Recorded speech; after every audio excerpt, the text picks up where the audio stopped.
Big thumbs up there. So, let our jury members walk in, take the seats, and then we will begin.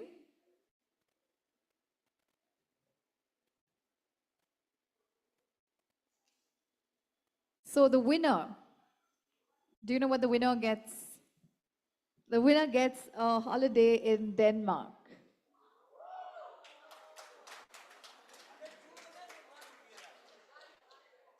Just one.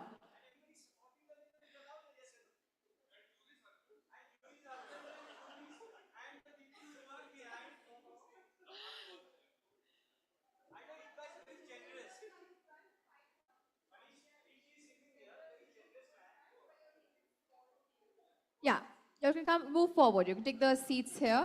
All the 5 of you can move forward.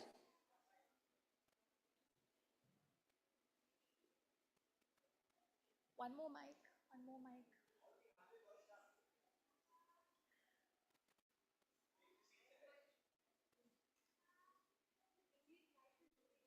Yes, request the jury members to kindly move forward, take the front seats. The jury members request you to kindly take the front seats so that you could see our participants up close, because each of them have presentations, and it's going to be an exciting evening. So to talk more about this, I would like to invite on stage Sumisha, back on stage, everybody. Come on, let's give it up. Hi everybody, and welcome once again. And another segment, is it audible? Another segment of iGen which we introduced last year, thanks to our partners ICA, and we've received some fantastic uh, reviews on it, and we were very excited to do this again this year. Can I have all my jury members please join us ahead? Aparna, can we have you please here? Neeta and Shantanu. So the ICA Design Competition is a competition which is meant only for the top 50 selected iGen winners. Once the selection of the iGen winners is done, we have a design competition that is floated, where we asked all the 50 iGens to design a coffee table using the fabulous finishes that ICA has. The results or the entries that we received were fantastic. And I think the jury would agree that it was really difficult to make the selection. And from the selection and the scores that the jury gave us, we came up with the top 5 shortlisted winners that we have amongst us today. And prototypes of their designs have been created by Creatomy and are on display behind. I encourage each one of you to go interact with the pieces, interact with the designers, and find out more about the products. We will also have the 5 shortlisted winners to come up on stage and present their designs and the thought that they had behind that. But I'd also want you to see what all the other entries had in store, because trust me when I say this, the jury had a tough time selecting these 5. Can we have the video playing?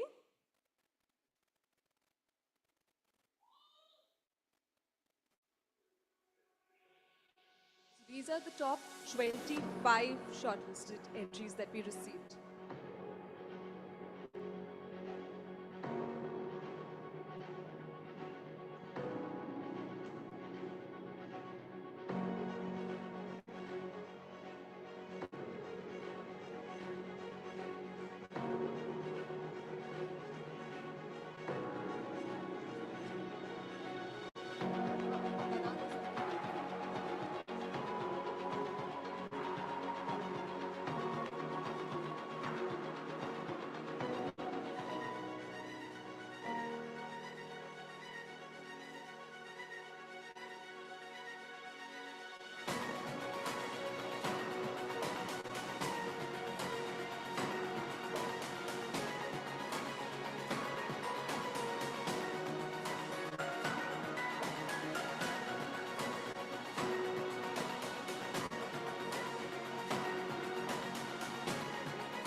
need a louder round of applause for all the participants of the ICA design competition. I think all of these are winners in my mind. Everybody did a great job of designing, and a huge round of applause for our jury who've gone through every entry and come up with the 5 shortlisted winners. Can we please have a round of applause for the jury?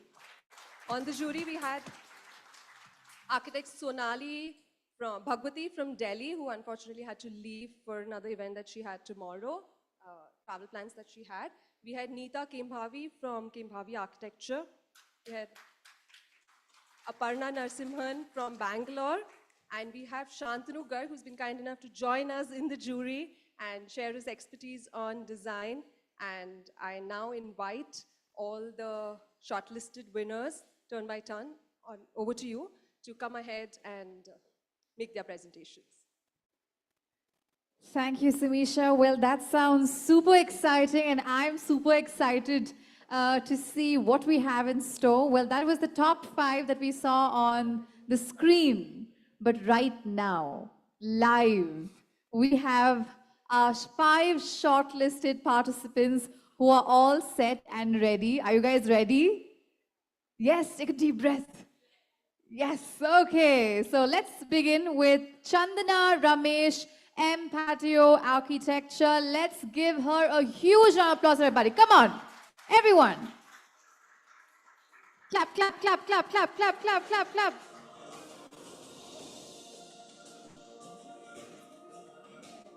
And she is all the way from Namma Chennai.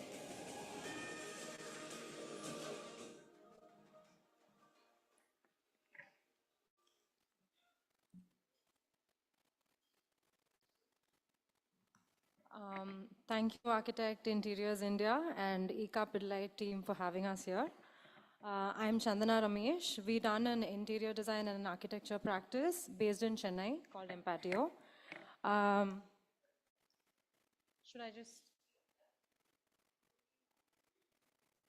the green one? So our table is inspired by the concept of the persona and the shadow. So this is by the famous psychologist Carl Jung. So this states that the human beings normally possess 2 distinct personalities, the conscious and the unconscious, which each thriving in very different environments. So the poster is from the movie Fight Club, if you watch, that's Brad Pitt and Edward Norton. So both these are actually the same person. So if you watch the movie, you will understand the reference. Oh, sorry. So then we tried abstracting this idea of duality into our form generation, where a single piece of furniture can morph itself from a geometric form into a more organic, free-flowing form.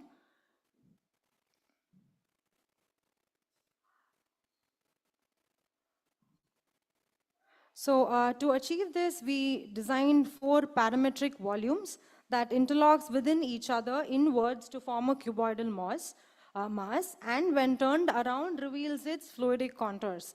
So this video shows how the furniture can transform and adapt to various different forms based on the functionality. So again, how it has the flexibility to complement with different context and functionality. So the first image shows how the cuboidal form is clean, versatile, still very pragmatic, and can fit in almost all the areas and contexts. Whereas the second is a very striking, sculptural, bold form, which can sit in, which can sit in a very contemporary and a glamorous setting. Now to describe the finishes, we've used ICA's WB matte, which has a finish that elevates the natural quality of the wooden radial veneer that we've used. On the flip side, we've used the 24-karat copper finish, the metal finish, which is shiny and glossy and has a completely different dynamic, dramatic feel to it. So the wooden copper here has very different quality as an output, but intentionally we've matched the tonality so that it doesn't stick out from each other as a single piece. So finally, the name Elixir is our interpretation from the legend of the Philosopher's Stone, where the object transforms itself into golden element when the quarters are realigned. So that's our presentation. Thank you so much.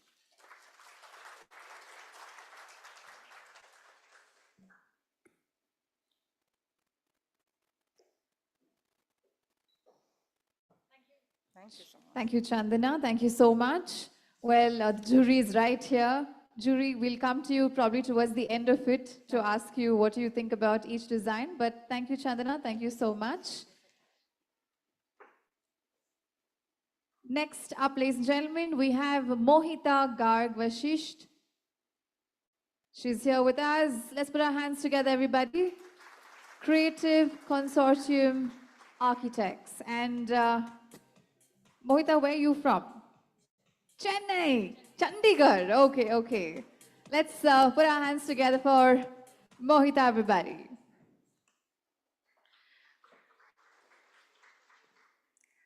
Thank you, everyone. Thank you, architects and interiors and ITP for giving this platform. Am I audible?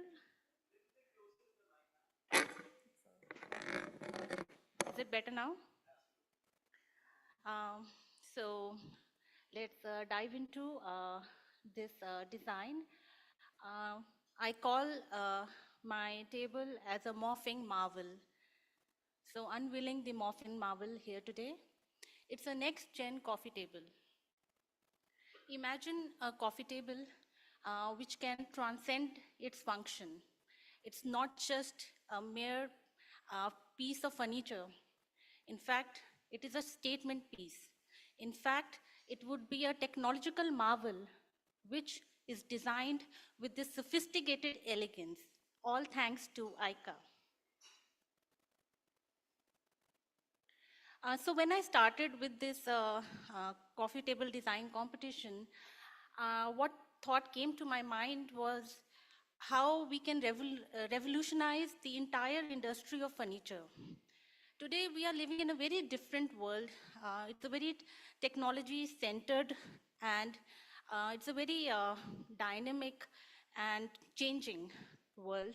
So my approach to design for this coffee table was something which is very futuristic, something which is dynamic, something which can change and obviously can perform multiple functions and not just be a piece of furniture. So some of the key elements of the design was I wanted a very sophisticated design which incorporates technology, which incorporates design, aesthetics, and elements of superior finishes. But aesthetic was one part. Functional innovation was very important to me as well. I wanted this furniture to be beyond just a coffee table. It should transcend its role and be able to perform multiple functions. It should obviously stand out. And lastly, I also wanted it to be very futuristic and have a more interactive face with its user. So let's dive into the key features of this table. So it's a very futuristic design, both in its form, in its aesthetic, and also in its approach. So for its form, when I was thinking what futuristic is to me, I wanted a very sleek, and I chose a very spherical form. And to me, it is a form which is very modern and sophisticated. For aesthetics, I wanted it to look more futuristic in the way it appears. So I wanted a very industrial look to it, but at the same time, I also wanted an element of warmth. So the aesthetics were also very important. The last was the component of dynamism. So I don't, when I visualize this table, I want that it can adapt to different settings. It has that feature of automation to it. And with integration of technology, it can take multiple forms. I'll be describing it in the next slides. So one feature is the transformative functionality. So right now what we have, the prototype, they have done a very good job here. but it's a prototype. What I envisioned was, because this has been possible, we can integrate the element of automation to it, where the overall sphere, it is closed, and when we want, it opens up, it spreads out, and it is able to show and display multiple tire. So the sphere expands to reveal 3 individual layers, showcasing a unique and innovative design. It's a multi-tiered design. This coffee table boosts a multi-tiered structure, providing functionality and aesthetic appeal. And when it will be a very mesmerizing experience to see then that if we command, the table opens up and it displays different layers, and it will when we will have a element of interactive feature to it, we can also set how many layers to open up, so that way it will be responding as per what is required. It has an element of integrated ambience to it. Each of these layers which open up, there will be LED lighting. This LED lighting would not be static. It can be controlled both in intensity and also in the type of color setting. So imagine if you want a setting of a particular mode, you just set through a voice command and you say, I set my mode for that, and the lighting changes. If you want a dimmer mode, so it changes. So overall, this design is a very versatile design. It's adaptable to a diverse setting or environment. So I can visualize this table looking very nice in a residential area. It will also work very well with all its interactive and automotive features in a children lounge or an airport lounge. So yes, it functions in different settings. It is very modern. It can perform multiple functions. It is not just a table. It is something where through features of Alexa you can understand and interact with it. So a great amount of detailing was done.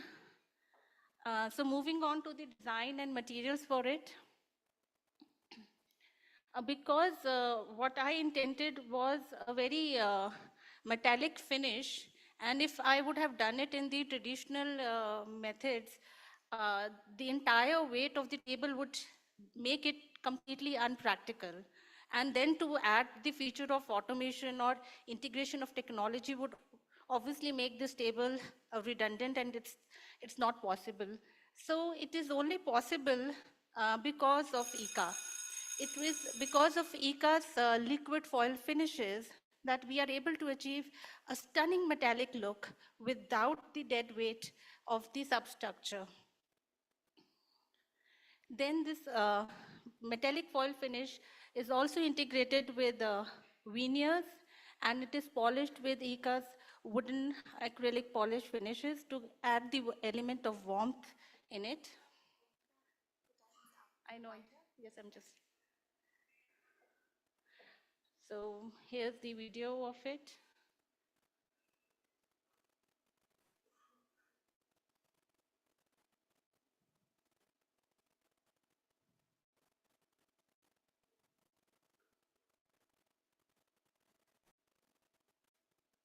So just winding up, so this is a table for future.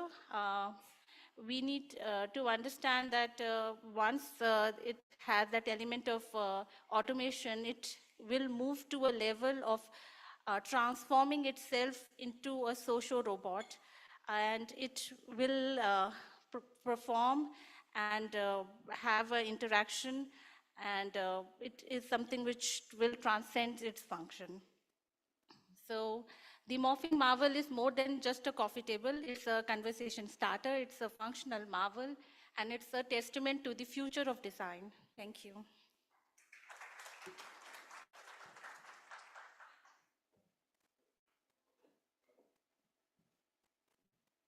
Thank you, Mohita.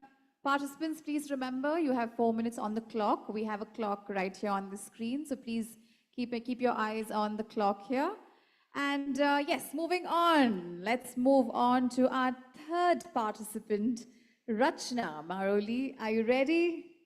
Let's put our hands together. And she's from the RG.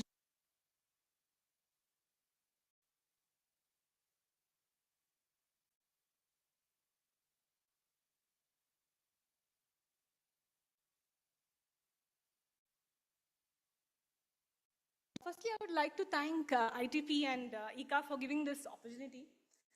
So when I received this mail from ITP regarding the ICA competition, so I was just back from my site visit. So I'm from Mangalore. To just give you an introduction of how Mangalore city is, it's a small, beautiful coastal city in Karnataka. We have a lot of green paddy fields around. We have definitely the seas, and then home for a lot of tropical trees. So when I had been to one of our sites, and this particular property has a lot of beautiful tropical trees, but unfortunately, my client had decided to uproot two trees within the property, and it's because of certain vastu reasons for which I could not, argue on.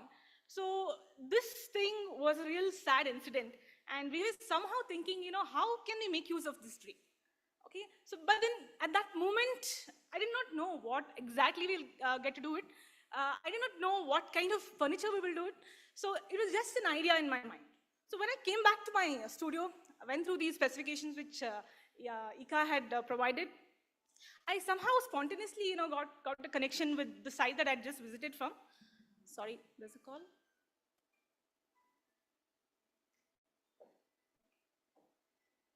Sorry for the interruption.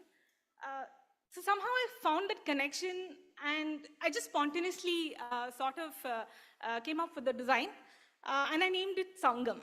So Sangam means confluence. It is somewhere where the raw, the beauty of raw wood meets the most elegant metal, that is brass. So we wanted the wood to be in its most raw form, just to bring in that feel that, you're bringing something very natural, something very simple. There's no makeup over it. It's just the raw wood. You're bringing it right from the tropical forest into a very modern space. So this was the idea. And along with it, we definitely, when it's a raw wood, you can't have it raw all the way. When the functional part of it comes, we need to smoothen it down. So that's again a simple part again. The body being very raw, straight from the tropical forest, and the above surface being most fine. So you can see it in the display, it's done really well. So we decided to go with the PU finish from ICA. And next, coming to this, the next part of the table is the brass table. So this brass table sits slightly higher than the wooden table that you see. So again, about the brass table. So what I would like to say is, so whenever you sort of have a extension in structure, something that's a cantilever or even more beyond a cantilever, there's a feeling of, what's about the support. So there should be a solid support, there should be a column. So we knew that, I have, taken the freedom of, drawing a beautifully natural form of wood, but then I had a thing that, this may not stand, so I need to give a solid support, but that column, the pillar of the table needs to be interesting. So again, I took inspiration from a very, very, very commonly seen, wooden design element, mostly in the southern part of India. So that's called as kutchil. So a lot of people in the southern part would get what I'm trying to talk about. So this kutchil is a beautiful design pattern followed from a long time ago. And that has this beautiful tapered patterns. So I knew that this is the right thing. This is the pillar of my table. And but instead of a wood, I thought let me try it out with brass, because I feel brass has brought in the luxury to the table. So it is something that, also sort of connects me with, or I sort of imagine Indian royal palaces. So I knew that brass is something, the best material that goes well with the wooden table. Finally, actually, we also tried, as we explored further, we actually, looked into this one other beautiful product by ICA, which is the Moonrock series. So why I sort of connected with this is, again, probably it comes from a different perspective. but it helps to retain the original concept of the table, that again, bringing something from the nature. So that is something that we were looking at, and we could retain it. So this was one of the other combination would work really well for us. So these are the carpentry details that we provided. So you can see again, when I thought about the table, it was not that, it had to be in a particular shape. So I wanted to, wanted to feel the freedom in the table. So if you see the shape, it is something that can be customized into whatever desired shape it is. So just to wind up, the table that you see also has a certain detail which comes with a nut and bolt. So the table which sits a little higher can be removed and probably also can be used as a plain wooden table. So I think I'm done with my time. I would like to wind up with this. Thank you.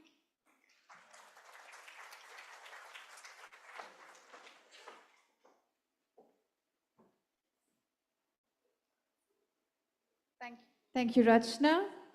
Well, moving on, we have next up Sukriti Prem, Ostrika Architecture and Interiors. Let's put our hands together and welcome her on stage. And where are you from, Sukriti? Bangalore! Let's go. So it's this green. Yes. Although I see all the Bangaloreans clapping their hands. Good afternoon, everyone. It's an honor to be here amongst all of you. I'm Sukriti Prem, and I'm thrilled to share with you my story and design inspiration for the coffee table. So I have named it Kapi Kale, and I will take you through it. So yeah, as we start, I also wanted to just go through the history of Indian coffee. So it was an Indian traveler called Babu Budan who first smuggled 7 precious coffee beans back into the Chandragiri Hills in Chikmagalur. This was in the late 1600s. And that was when we actually first had coffee plantations in India. And I feel that was the first time that this brave act planted seeds quite literally and metaphorically of coffee culture that we know of in Karnataka to this very day. As I also try to look for more information on how relevant is coffee in Karnataka today, I also realized that it plays a very pivotal role in the Indian economy and heritage. Karnataka is produces 70% of India's coffee. We are also one of the top exporters of coffee in the country, and as a state we also host the Coffee Sante annually, which is also to celebrate this vibrant culture. So with this thought, I knew for sure that I want to do something which brings the heritage culture of coffee as well as Karnataka into my table. So moving forward, I then decided to use the first half of the word kapi, which is coffee in Kannada. So if you see, that forms the form of my table itself. And to simplify it, I've sort of just made a little more straighter at the bottom. So yeah, that is my coffee table. And moving forward, so yeah, which is why I called it Kapi Kale, because it is coffee art in itself. Again, while coming to the materials, what I've also done is I've tried to indicate the topography of Chandragiri Hills engraved onto the top of the table itself. And I wanted to keep the rest of the table very simple, so it's used the Ica pearl white finish.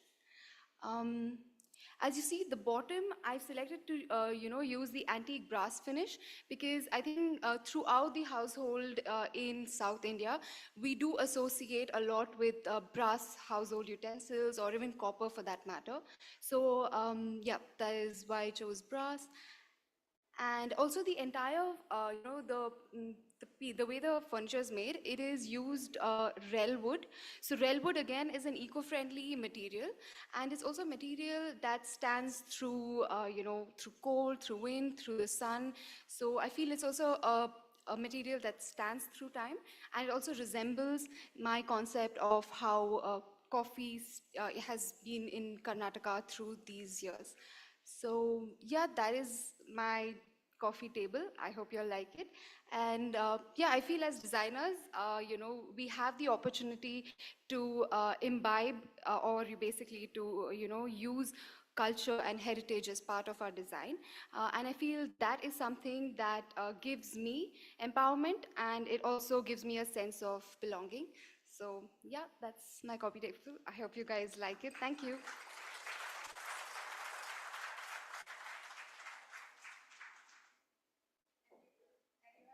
Seconds to go. You have 30 more seconds to go. Well, thank you, Sukriti. All right, so we're four of you are done. We have one more person, one more shortlisted participant who will be walking up on stage. Let's put our hands together and let's invite Mr. Vinay from Sudaiva Studio. Where are you from, Vinay? Bangalore. Bangalore as well. Let's give it up, everybody. Come on. So much of women power. So that's the need of the hour actually. But guys, you should support me. So the coffee table, what we have designed, we named it as a harmony of curves. We thought this name will resonate well with the kind of design what we have done.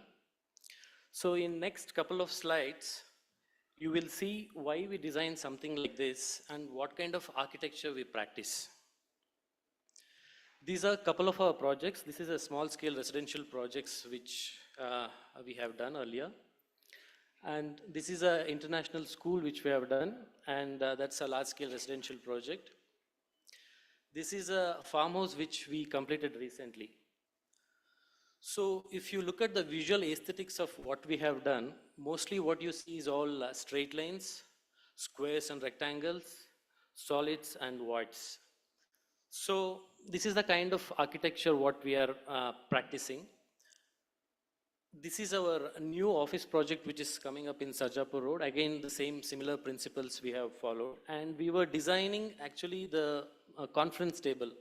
So when we are designing that, actually we got a thing from ICA to design a coffee table, and we were like super excited. Okay, we thought of designing something and suddenly something also came up. So then we were like very, very excited to take up the thing. So when we are in the process of doing this, like this is like a new thing for us. I mean, we never designed furniture till now. So we wanted to do something which we are not used to. So that's the reason we thought of working with a spear, because all the while we were doing all the square rectangles, void, solid. So we thought, well, let's try something different now.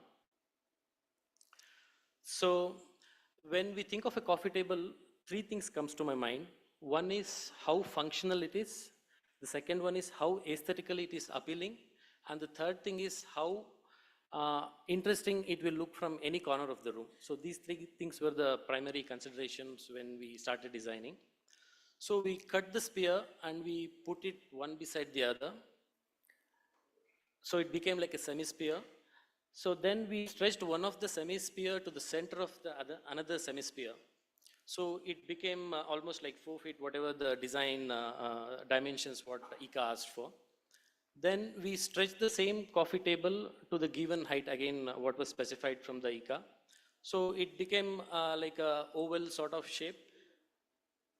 And the side one, what we had another semi-sphere, we reduced it by around 1 inch so that there is a sort of a nice detailing which is worked out here. Then when we were discussing, actually I have 2 small kids. So I thought, obviously this table we are going to place it in a living room and different areas. So why don't we use it like a storage also, so that it's like multifunctional. So it's like, it has to be functional, it has to be sculptural.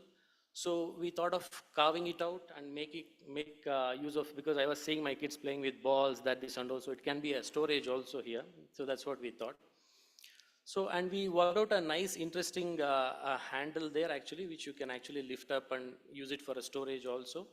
And we used ICA's matte nature for this wooden finish and Eldorado gold for the another side.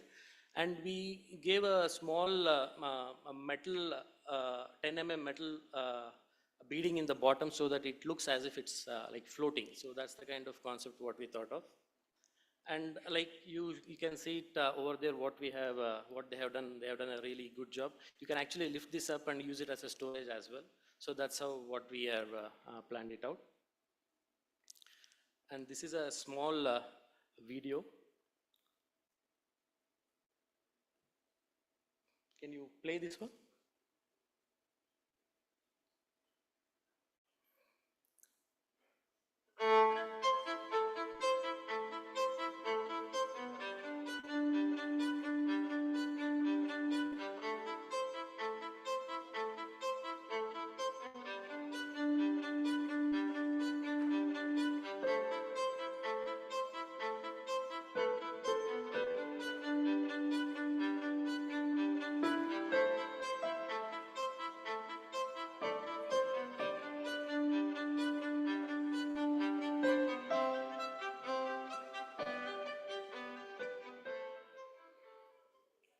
Thank you so much, guys.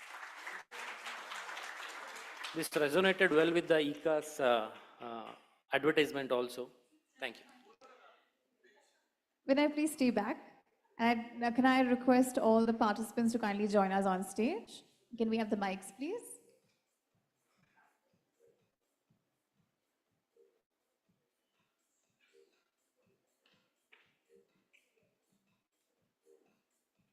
Come to the center.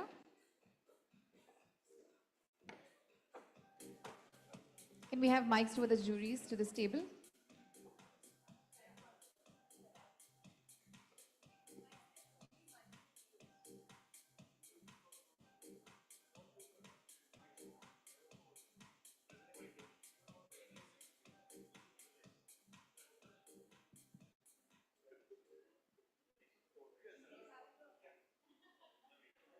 The jury is having a really animated conversation, clearly indicates that some of those presentations and the work is fantastic.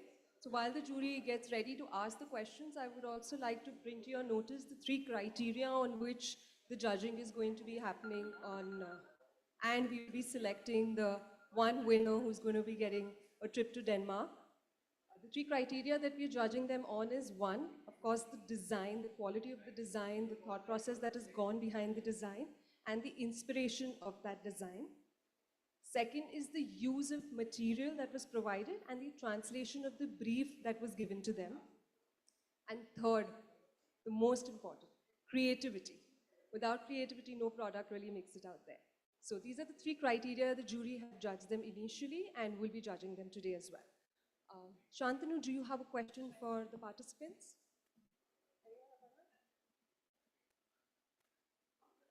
Do I have to direct it at anybody in particular? Okay, first I'll just generic. I feel that they were all quite ingenious in how you've abstracted the form. I mean, you've been able to stay away from the conventional and, been able to abstract it with some sort of a backing. I mean, theoretically, come up with your own reasons. Some are rooted in the place or the idea itself.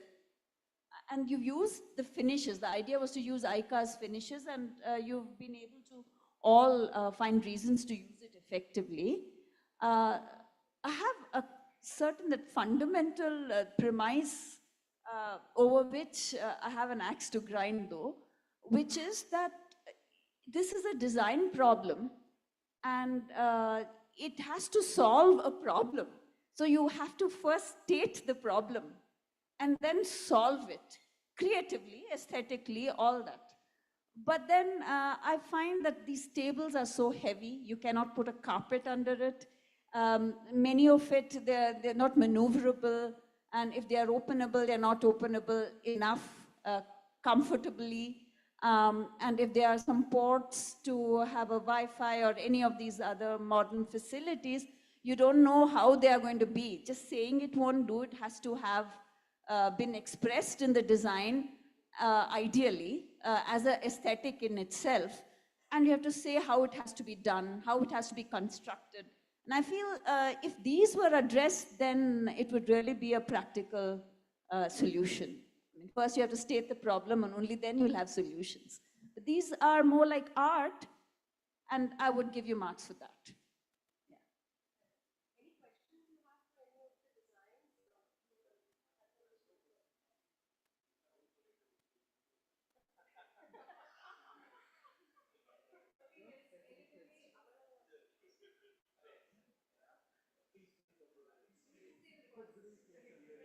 Yeah, who was the first? Yeah. Yeah, I had a question for the second, Mohita Garg.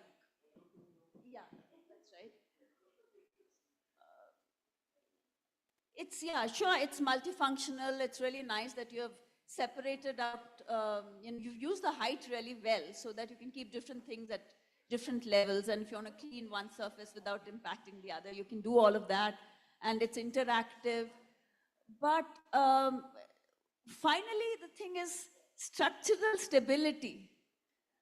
I didn't find it in that. I mean, you have to have thought of that. I would have liked it if it was addressed. I mean, finally, the maker had to put a base, at the base, a metal thing which is strong enough to hold all that. And how that pivot works. If it's a pivot, what is the material and how does it pivot around that? And where are the ports if you want to charge it, and if you want to have Wi-Fi, if you want to have that LED lighting, you need to have those ports, you need to know how to charge it, and it could be a design element in itself, and that would be really beautiful. Yeah, that's what, plug it in, and a port to make it work. Yes, thank you, ma'am. Yes, I also feel the design thought was more detailed out, but we need to understand this is a prototype here. And obviously, such a futuristic thinking, it will take time to develop the right type of model for it. Let me address the points one by one. You said that the structural stability, obviously they had to be worked out. I think the entire production team had a very limited time with them. We need to add obviously a stronger base at the bottom, but not in a way that they have done.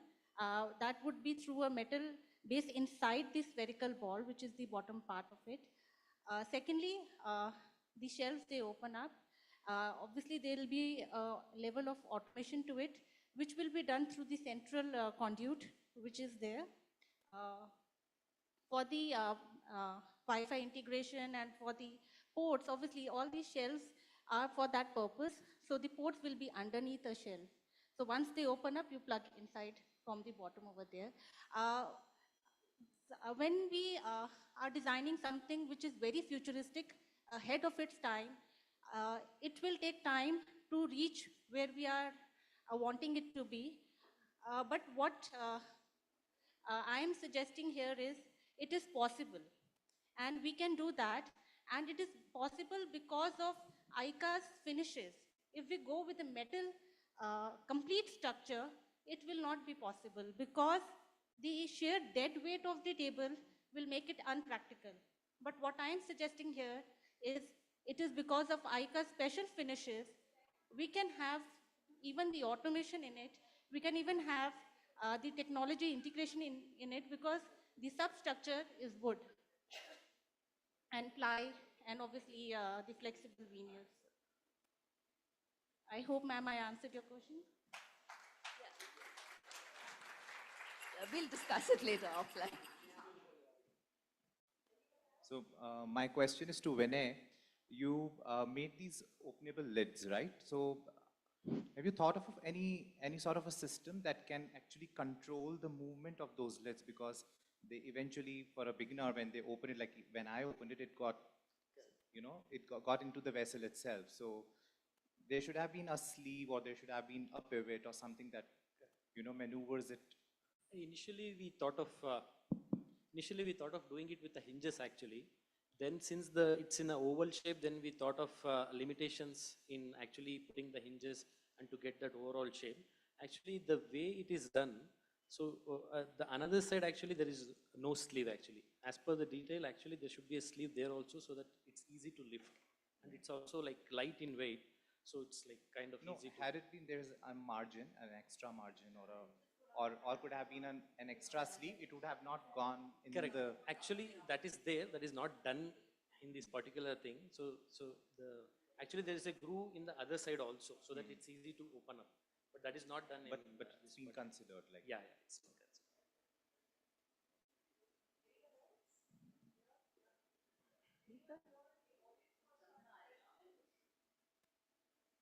First participant. So how easy or difficult is it to put it together and out? I mean, It is a beautiful design, but I don't know how easy it is, you know. A little concern about whether it gets stuck midway and then you not know how to take it apart.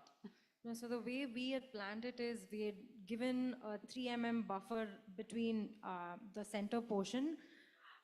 Unfortunately, I don't think the product was displayed here, so I think if you had seen it as a prototype, it would have been easier to understand. See, the ease of moving it in and out might not have been as convenient as a typical modular table for sure, but the intent was to make it look very striking and almost like a collectible piece, and also to be able to fit into different contexts. So maybe a table which is set, you know, in a more you know, clean environment, which has got a woody nature, so it's there. And then when you have to shift it into a completely different setup, then maybe it requires time and movement, because, you know, it's kind of fit in tightly with each other. You need to kind of move it around. But the intention was not solely to make it you know, mobile as such. It was for a setting, and then when you have to make it flip it around into making it reveal its other way around, then we need to move it with a little bit of you know, allowance. But the detailing we gave, there was a 2-3 mm buffer between those grooves, so you don't have to, you know, fit it in too tight. So that was the idea. All right, thank you so much. Let's give it up for all these five participants. One among them will be the winner who will be going to Denmark. So who feels lucky today? All right, let's give the jury some time. Guys, you can join the crowd back. Can I have the mics back? So we'll give jury some time to decide who the winner is. Meanwhile, ladies and gentlemen, let's put our hands together and welcome Pratik from Creatomy. He's here with us. Pratik, are you here? Yes. So he will be talking to us. Pratik, the stage is all yours.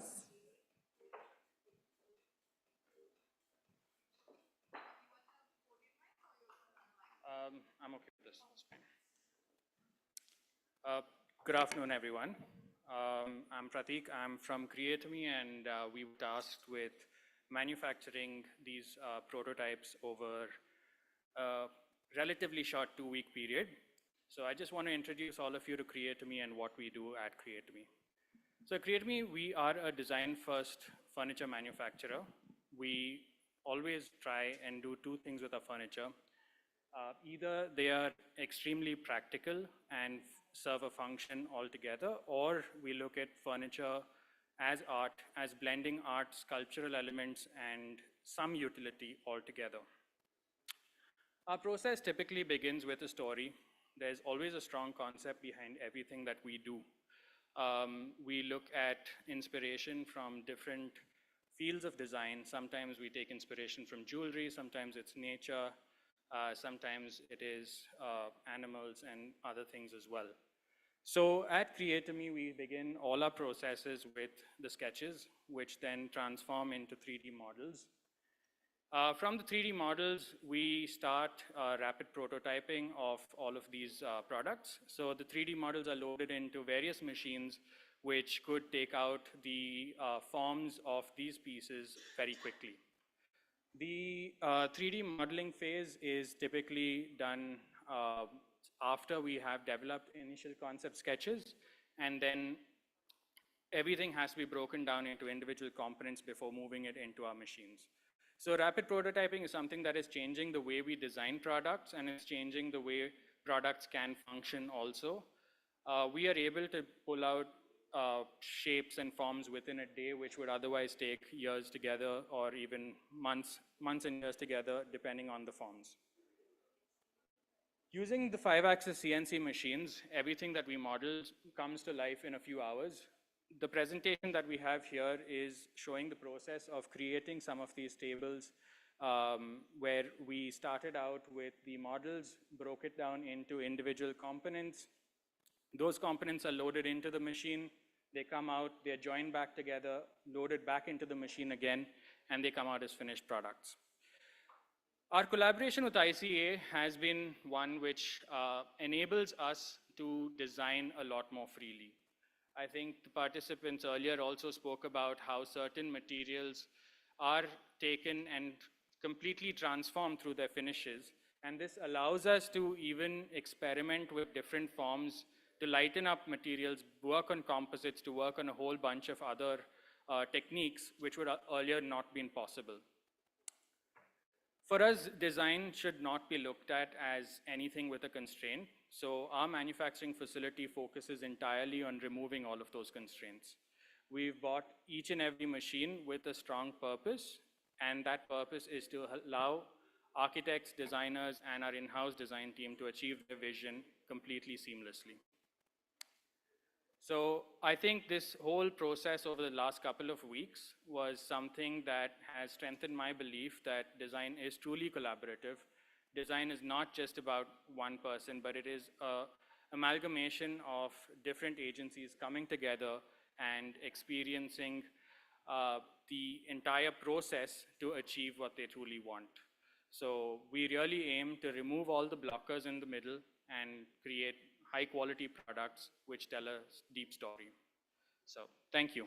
Thanks everyone.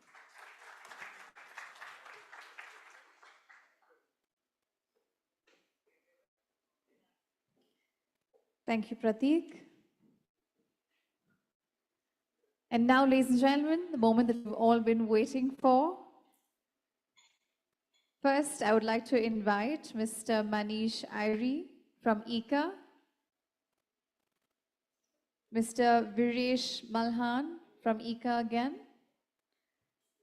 and the jury request you to kindly join us on stage. This is the time we get to announce the winner.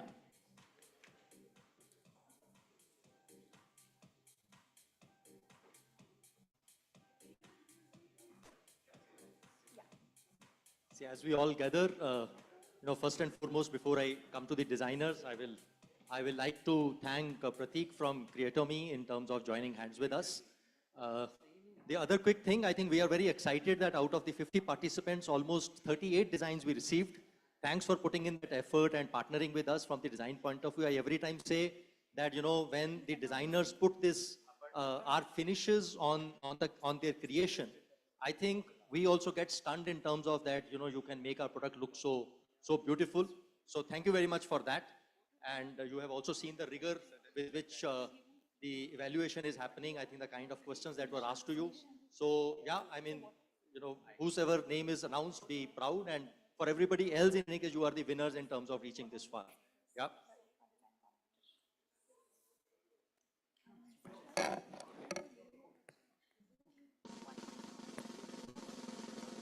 So I have the winner name, and I would say, ma'am, I think, the kind of rigor which is there in terms of asking the questions and detailing. We only had appreciation for the design, but, the kind of, rigor which goes behind checking and, deciding the winners is something we are also learning on the way. So the winner is Rachna Maroli.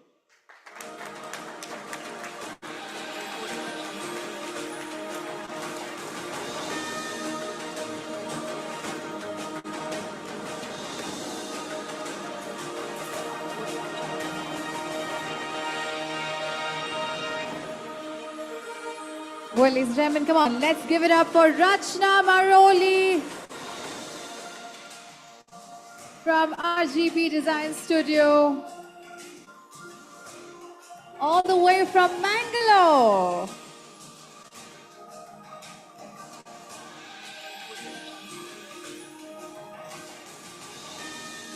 She wins in Bangalore and she goes to Denmark.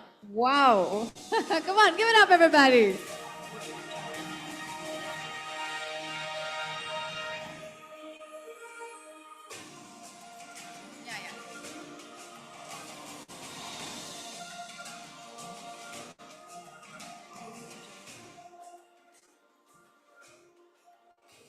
Please stay back because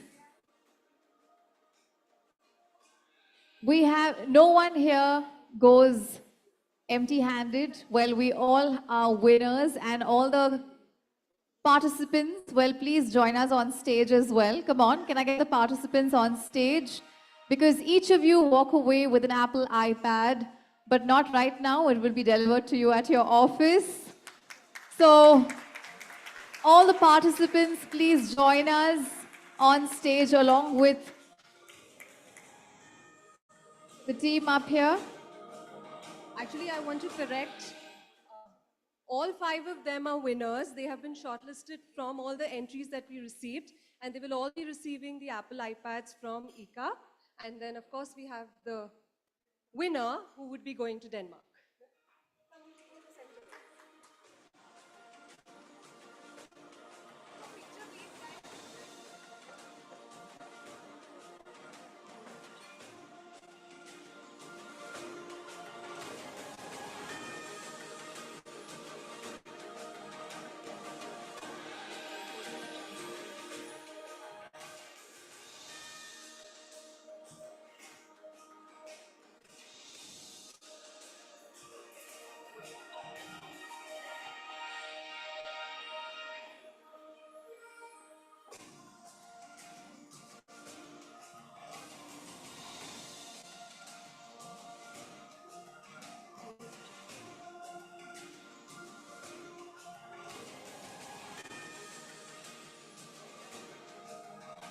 Congratulations to all of you.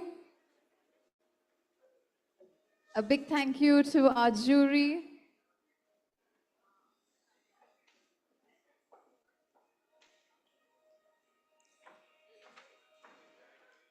And yes, the excitement doesn't end here. We are now ready for our last panel discussion, which is on conscious design narratives.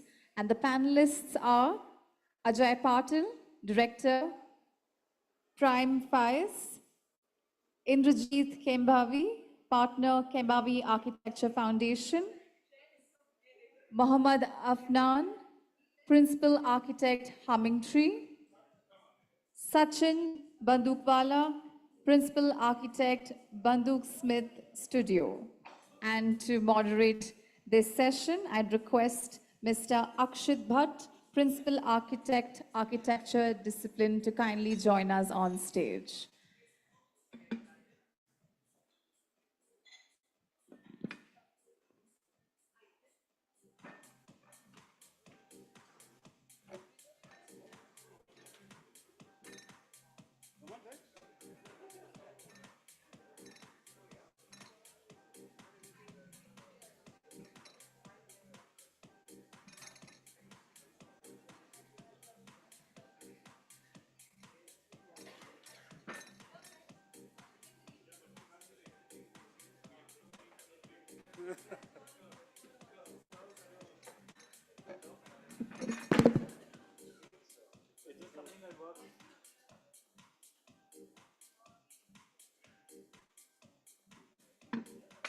Does this contraption work?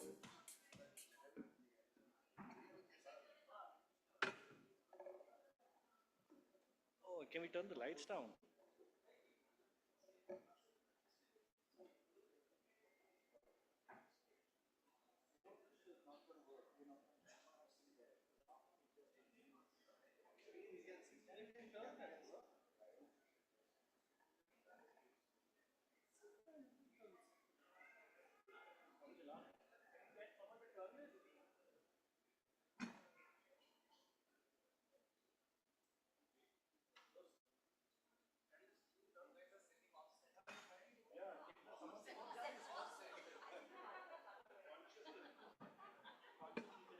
Our topic is lateral shift.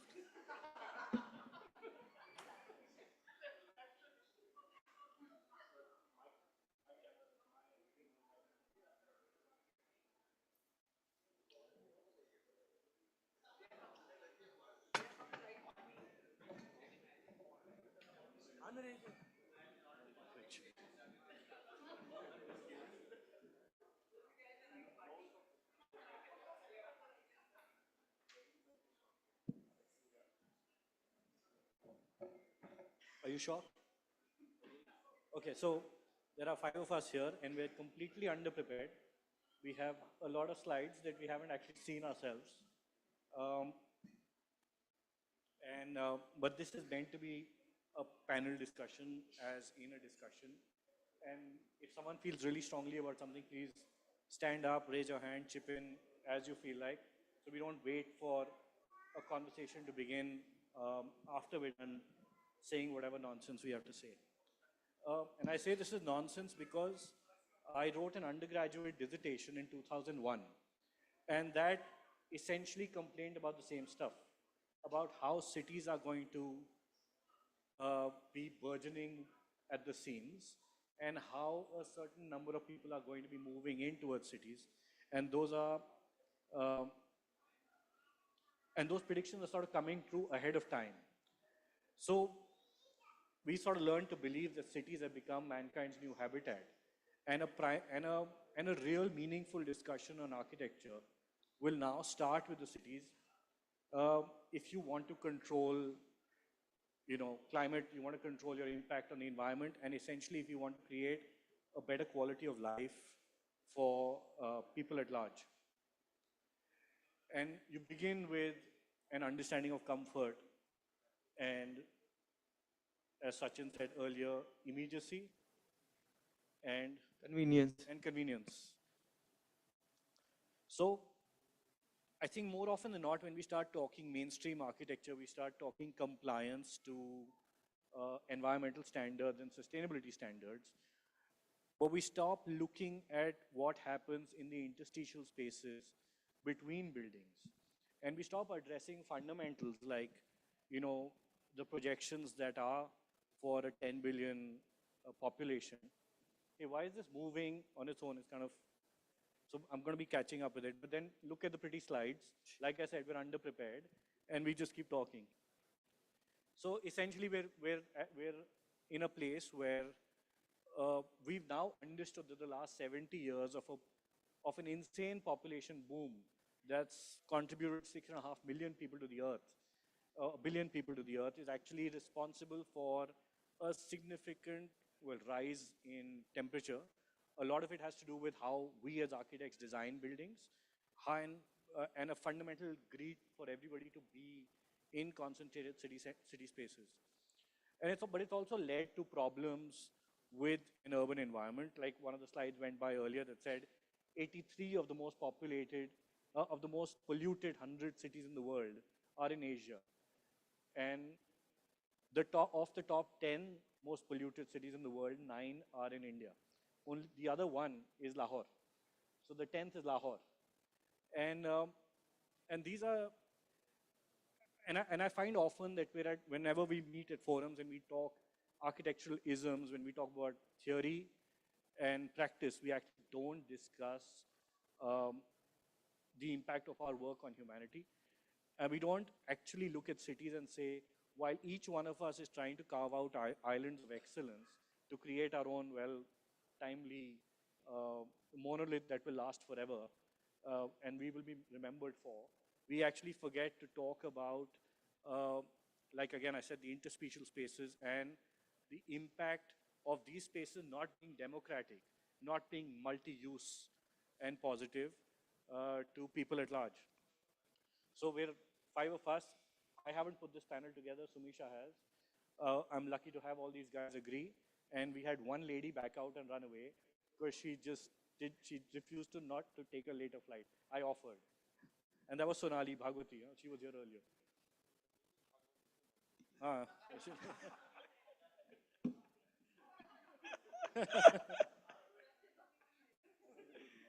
But yeah, so there is psychological impact, and I think those psychological studies of what's happening to a human being when they live in a visually and intellectually overcharged environment is not spoken about. We're all talking about health, given that we have mobile phones, and clearly all 5 of us have spectacles, all 5 of us have problems, and Shantanu, so do you. But, but I mean, I think the impact on mental health and physical health of our degrading built environment is something that's not being discussed in open forums. because we all like to pat each other on the back. So we're here to talk about today a subject where design is no longer people-centric, but the design becomes planet-centric so that we're able to actually make a more meaningful change to humanity at large. I don't know why the slides are moving on their own. The slides Yes, are going. they want us to get out early. We have, we have Anyway. 60 slides in 30 minutes. No. They've done something. Okay, anyways, to. No, I'm not. No, it's not. It's on its own.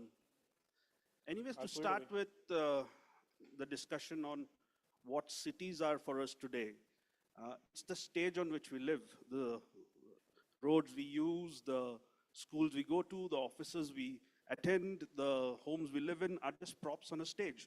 And to be able to live within the city, to be able to function within the city, it has to be a conscious narrative is what the whole thing was about.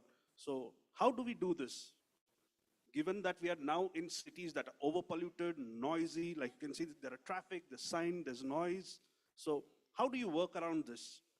I personally believe that until we have a cultural reference, until we have pride in the city, breaking down to the neighborhood, until you have pride in your neighborhood, the city cannot expand to be something that will be consciously designed. And all of us in our own spaces are trying to build homes, to build buildings, to build townships.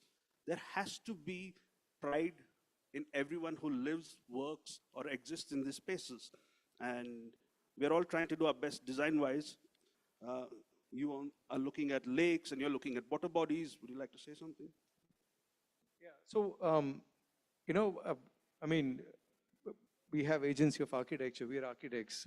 We have, so to say, limitation to which we can act, you know, within a context. But what we have realized is that if we really try, we can influence, you know, a larger context. And I mean, we've been working with lake projects for a few years now, and you know, uh, we cannot be limited to our plots for the buildings. What I think is that minimum the catchment areas of the lakes are something that you have to think of within a context, because if we do not look at our overall environment, which obviously at global level we cannot control, but if each of the opportunities when they arises, if at least if we think of our neighborhood in terms of, sort of where it rises and where it goes down, I think we would have done the justice, in terms of what we are studying for the project. As a matter of fact, when you talk about the culture and the environment towards the cities, so I come from a small town, a second-tier city known as Calicut. I would proudly say that we have a great community there in Calicut, which consists of more than 500 plus architects. And what we, as a young practice, we have learned from our seniors was they actually went into the public and try to focus on the public spaces, public projects. And I would really say that we have got from the birth centers to the crematorium. We've got all platforms of public projects. There is an incident which happened to be, I think, around 8 years back. A school, a government school, was supposed to be closed because several reasons. And this, the MLA guy who actually wanted the architecture community to the design, and we all together actually created such a amazing space, and now the government school students itself actually are very happy to get this kind of the private sector facilities, and that became a model. And now the government is working for another 20 schools. So this is also an impact when actually you get into this public spaces. As an architects or designers, I think we have a huge responsibility in that part. All the ancient civilizations were river valley civilizations. So today the late realization is that our civilizations today are devoid of rivers. We have eaten away into all our rivers, and we have eaten away into all our water resources, and we are left with state realization, not civilization any longer. And honestly speaking, if you actually look at it, I feel that we're all doing a lot of small things. We have a lot of talks, a lot of debates, a lot of interventions, a lot of good positive things happening, but I don't think it's absolutely not sufficient. Like today, whether you travel in a country like India, you go to Turkey, you go to Dubai, you go to any place in the world, the every next visit of yours is something where you have to spend much more time on the road than relish the place that you're visiting. Like I'm sure a lot of people have come to Bangalore, and those who want to experience Bangalore will get a beautiful experience and of the traffic. But the truth being, see, we cannot look at interventions which are small, because if you're looking at interventions which are small, it will be too late. So our entire town planning, our entire planning was designed around pedestrians, designed around an equitable spread of population. But today when we look at cities, and as he rightly said that urban migration is at a very rapid pace, what are we doing? We are eating into our oxygen, we are eating into our water, we are eating into our fertile food producing grounds. And there are still a lot of people who, advocate that we have to go horizontal and, very idealistic kind of thought. But the truth is, how do you accommodate them on a limited planet, which is, hardly around 3% of habitation or 4% of habitation, habitable area that we have on this planet? The truth is that we cannot kill our population. The truth is that we have to accommodate them, and we have to accommodate them with a quality of life. And when we do that, it's inevitable and it's real that cities go vertical. Now, going vertical also is not a simplistic solution. It is something that you have to go responsibly vertical. And you have to articulate your laws to changing needs of times. Today, we are still looking at colonial legacy laws across most of the countries of the world. There are some countries which are faster than ours, like probably the Middle Eastern countries. The line being a great example where they are thinking of handling the urban transit in a very simplistic way and dividing the country of vehicles. But when we look at all these parameters, I think architects just doing our small interventions, yes, that is required, but collectively as a force, you cannot work without the government. It is time that we motivate our governments, our Indian Institute of Architecture, Council of Architecture, stops doing what they have been doing all this time and starts looking at it seriously and play a very responsible role in reimagining the planning of cities altogether, which are built around food, water, air, and ease of transport and communication. In fact, the travel is making relationships die. So communication between people is dying because people don't get to meet each other after hard rigors of a day. So we have to address these challenges. We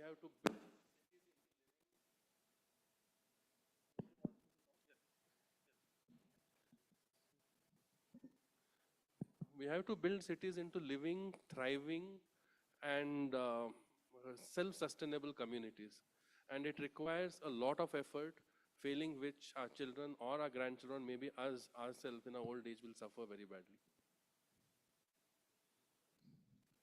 Are we going around in circles like this? I thought I was done. I made the slideshow.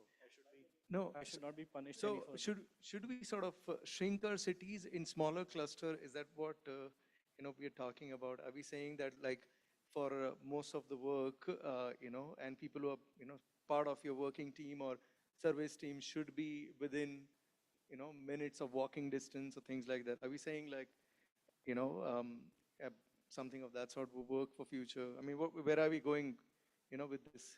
See, multi-million population cities cannot have realistically a city which is entirely walkable.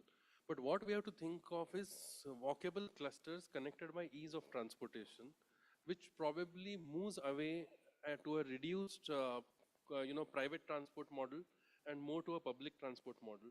Reimagining and opening up of FSIs, reimagining of redevelopment of cities where roads become wider, parks are rebuilt, the water bodies which are destroyed are regenerated, and cities are grown all around them. And then different clusters are connected in a walkable, cyclable environment, self-sustaining, and multiple, units or multiple units of such pods constitute a city, which makes it extremely livable. The other extreme would be that, people who are moving from, so to say, smaller towns or villages, is there a way that we actually make them more attractive? See, frankly speaking, the smaller town and villages are also being killed. So honestly, if you look at it, it's not that the problems are in metros. We end up meeting in metros So we always talk about metros, but I come originally from a two-tier city, and the problem there is even worse. So unless we address the fundamental issues, whether it's a two-tier city, three-tier city, or a village which lacks even basic sanitation, we are polluting, we are destroying. No, if you look at it, the villages are our future cities.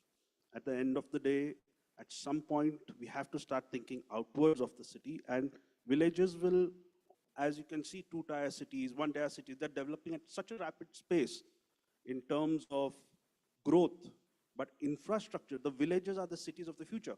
So if we can, have an initiative where villages at the grassroots level at this point be planned as cities, give them the infrastructure, because the connectivity in this country in terms of infrastructure and roads is humongous in the last couple of years, and I only see it going boom in the next couple.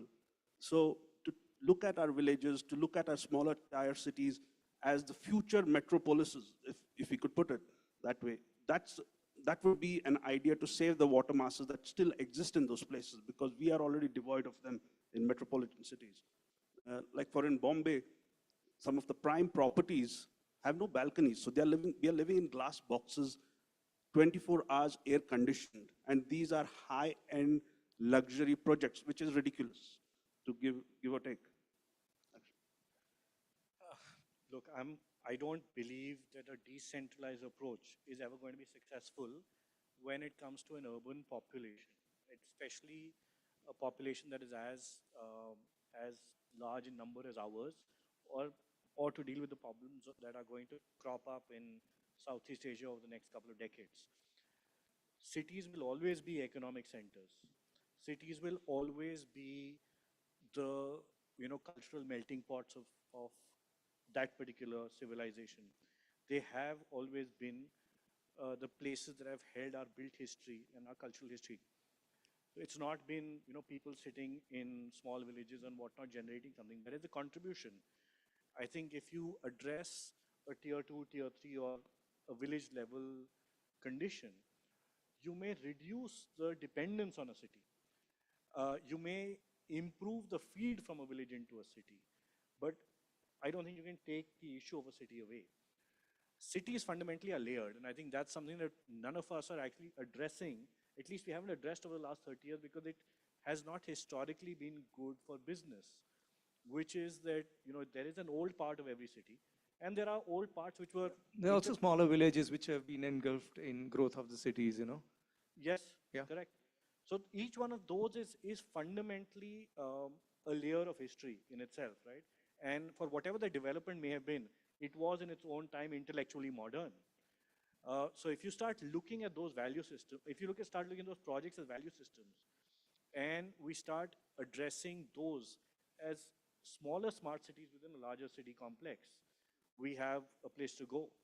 But you need to, I think fundamentally as architects, we have to get out of the notion of us being service providers and actually being leaders for technocratic solutions for development at large, right? And the truth is that, for all the architects out here, there's actually very good business. It's a tough investment to begin with because it's an intellectual investment, and it's a fair amount of sweat and toil to put a series of hypothetical projects together that demonstrate deeply enough to a very smart technocrat or bureaucrat what you're contributing. But I think it's about time we start looking at it and start addressing ourselves as people who will provide solutions to clients, project future problems, and sort of address them in advance as opposed to just answering questions. See, actually looking at it, frankly speaking, some of our three-tier or four-tier towns are as big as the capital cities of the smaller European nations. So, it is honestly, when we handle the problem and we look beyond our 4 or 5 or 6 major cities, this problem probably spreads across the country because we have a huge density of population. The density is far less than Southeast Asia. But at the same time, the challenges here are much higher because of the disparity of... I don't think, I'm sorry to interrupt, but I don't think we have, our smaller cities have that sort of confidence that European cities, smaller cities have, with that population-wise. We do not have systems in place that we would think that are managing the towns, we work with smaller towns, smaller municipal corporations, municipalities, and we lack basic human resources, you know, like we don't have enough people, the tasks are not allotted. We don't even know the definition of what problem exists, you know.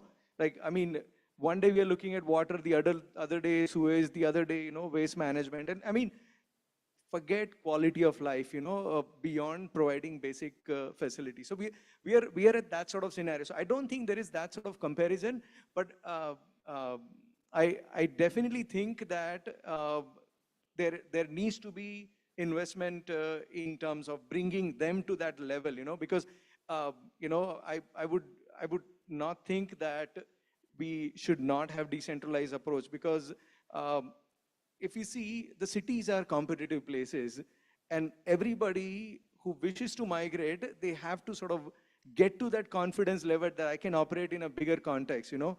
And these smaller towns, people, I mean, there are people, you know, that 10, 20% of people, but there are people who are highly apprehensive. So they want to come to the city, they want to look at stuff, but then they want to go back and try it out in their own cities, you know. So there is that possibility that we need to address. Whether they go back or whether they stay here, whether they are there or here, the problem remains the same in a different scale, that's all. So the whole point is that whether it's a small town, like say I come from a place like Hubli, and it's a small town with a population of around 15, 18 lakh people, which is quite a lot. And I feel the chaos levels are equal to Bangalore, the only difference being the travel time is lesser. But beyond that, the chaos is the same. So the whole ideology here is not what is the problem or what we do. We cannot decide that, you know, because human migration is something which will happen based on opportunity index and opportunity matrix. But at the same time, what we have to look at as planners is what we can address, what is in our hands, is that when we look at a system, like we had the agricultural age, we had the industrial age. The agricultural age took thousands of years, the hunting age was 5,000 years probably, the industrial revolution was a few hundred years, and the technological, the information age is moving at every 2 or 3 years, it's transiting. So when we are looking at these changes, are our cities able to manage that change, whether it's a small town, village, or a city, it's the same. And unless we, as planners, if we can act on it and we start reimagining cities, and we convince the powers that be, we are not the decision makers, we are enablers, we are people who can, you know, give some options, some ideas, we are ideators. But unless we influence the powers that be, and we look at the mega change rather than, you know, smaller interventions, is what I am saying.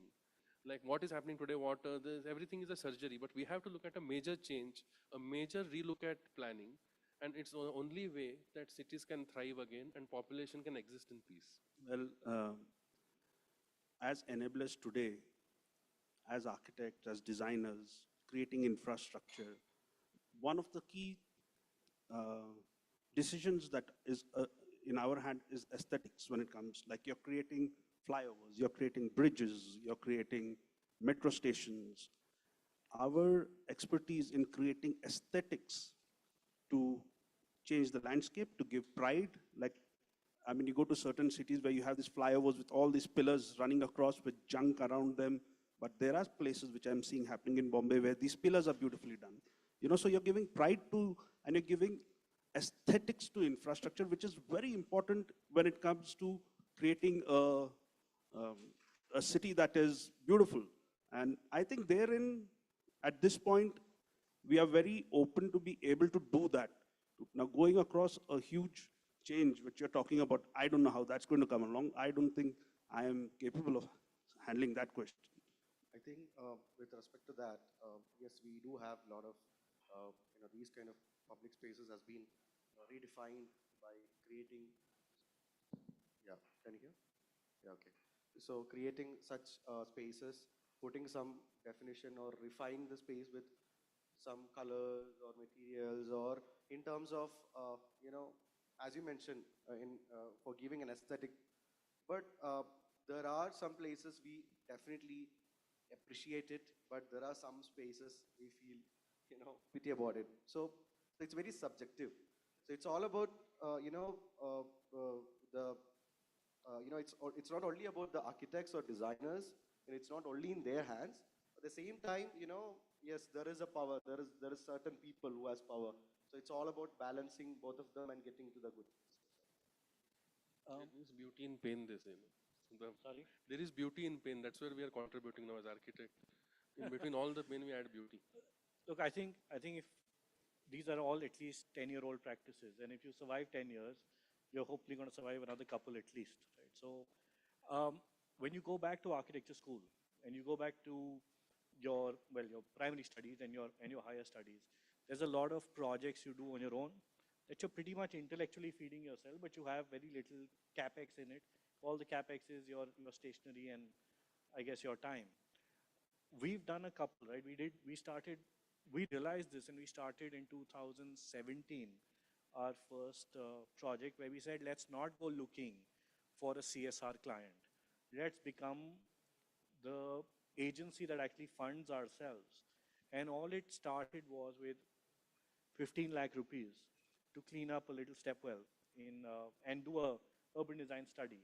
And this was a study that we funded ourselves as opposed to go to an institution and say, let's find like 20 kids who will do a studio with us to then identify nodes and so on and so forth.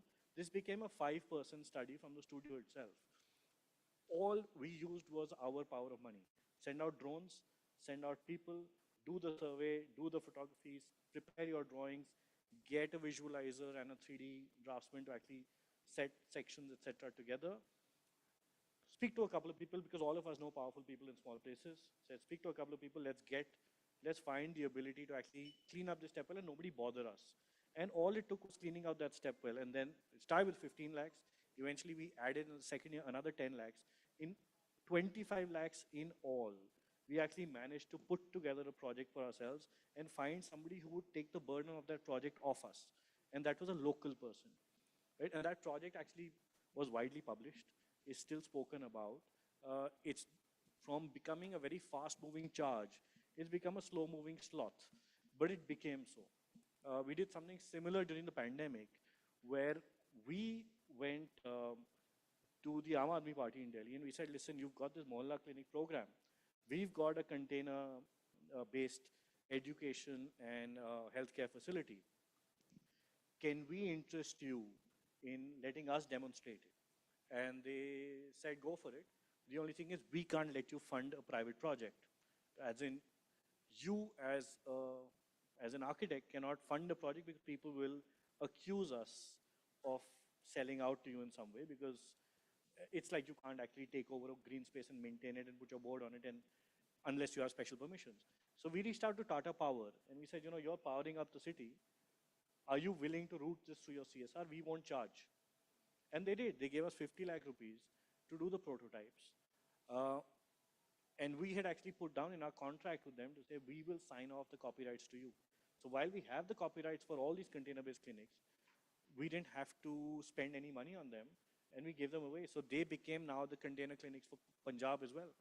I think often if you stop holding on to your own intellectual property and let it go, at least in a small manner, it'll be more than enough, more than a significant contribution that you can make. No, I think we should always charge, because it is like not charging is not a right thing, because it's never valued, and all of our architects end up doing a lot of those things.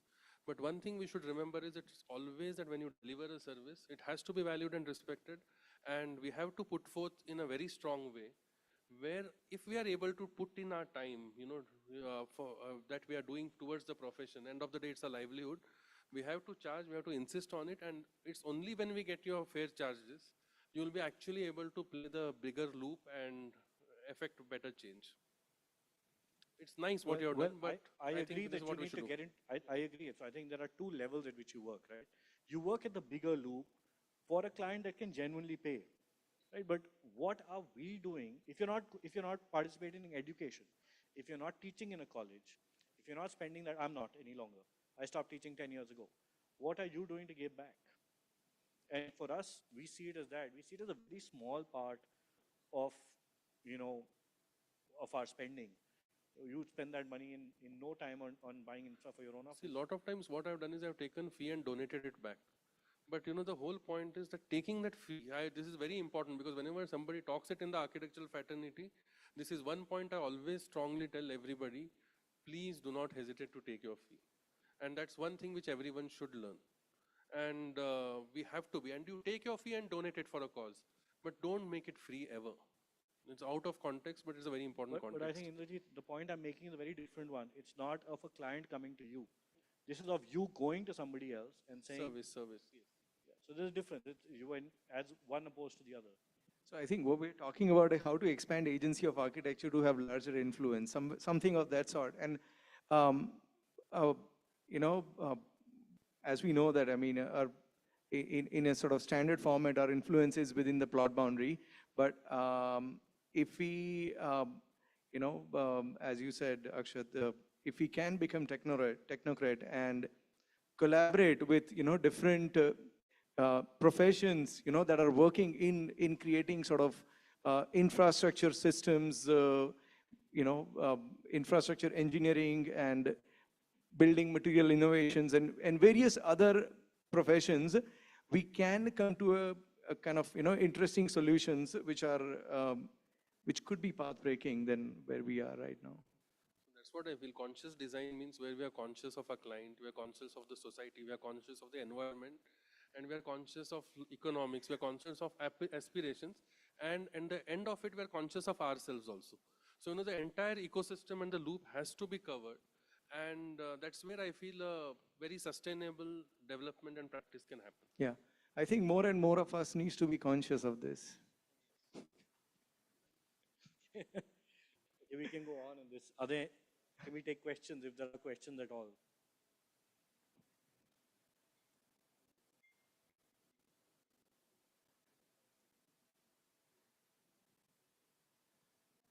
Does anyone have any questions? You can put your hands up. We'll come with you. We'll come to with a mic to you. Yeah.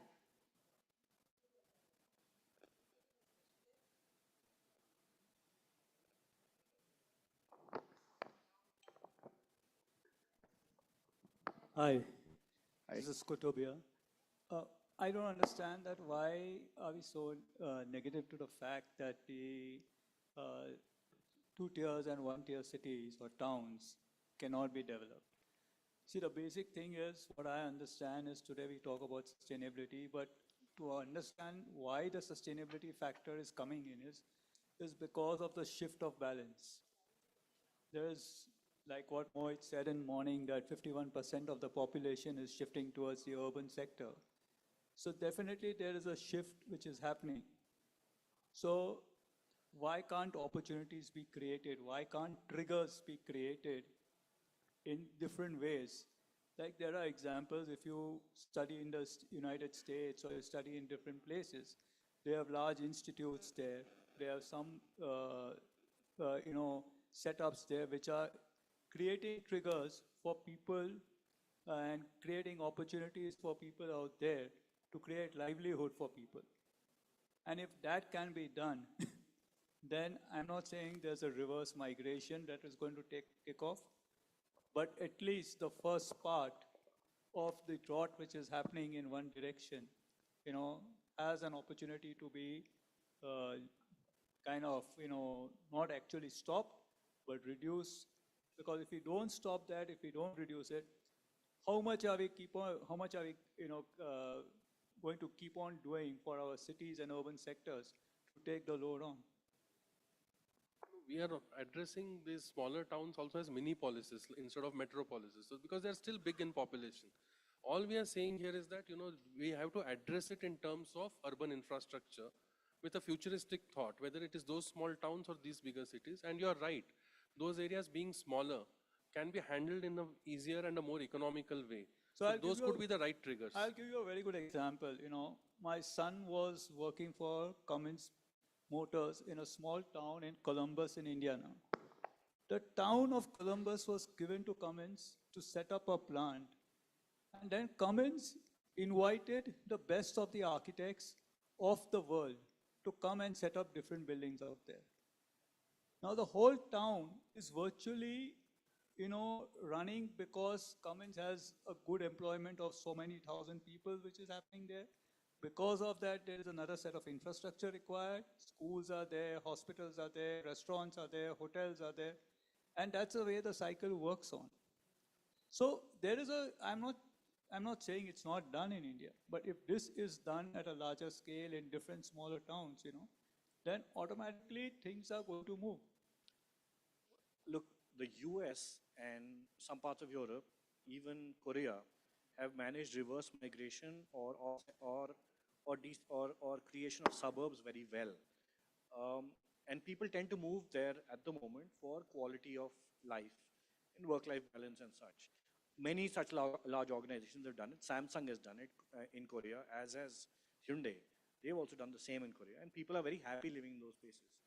Um, and I don't think one is writing off a tier 2 or a tier 3 or even even a rural village or such.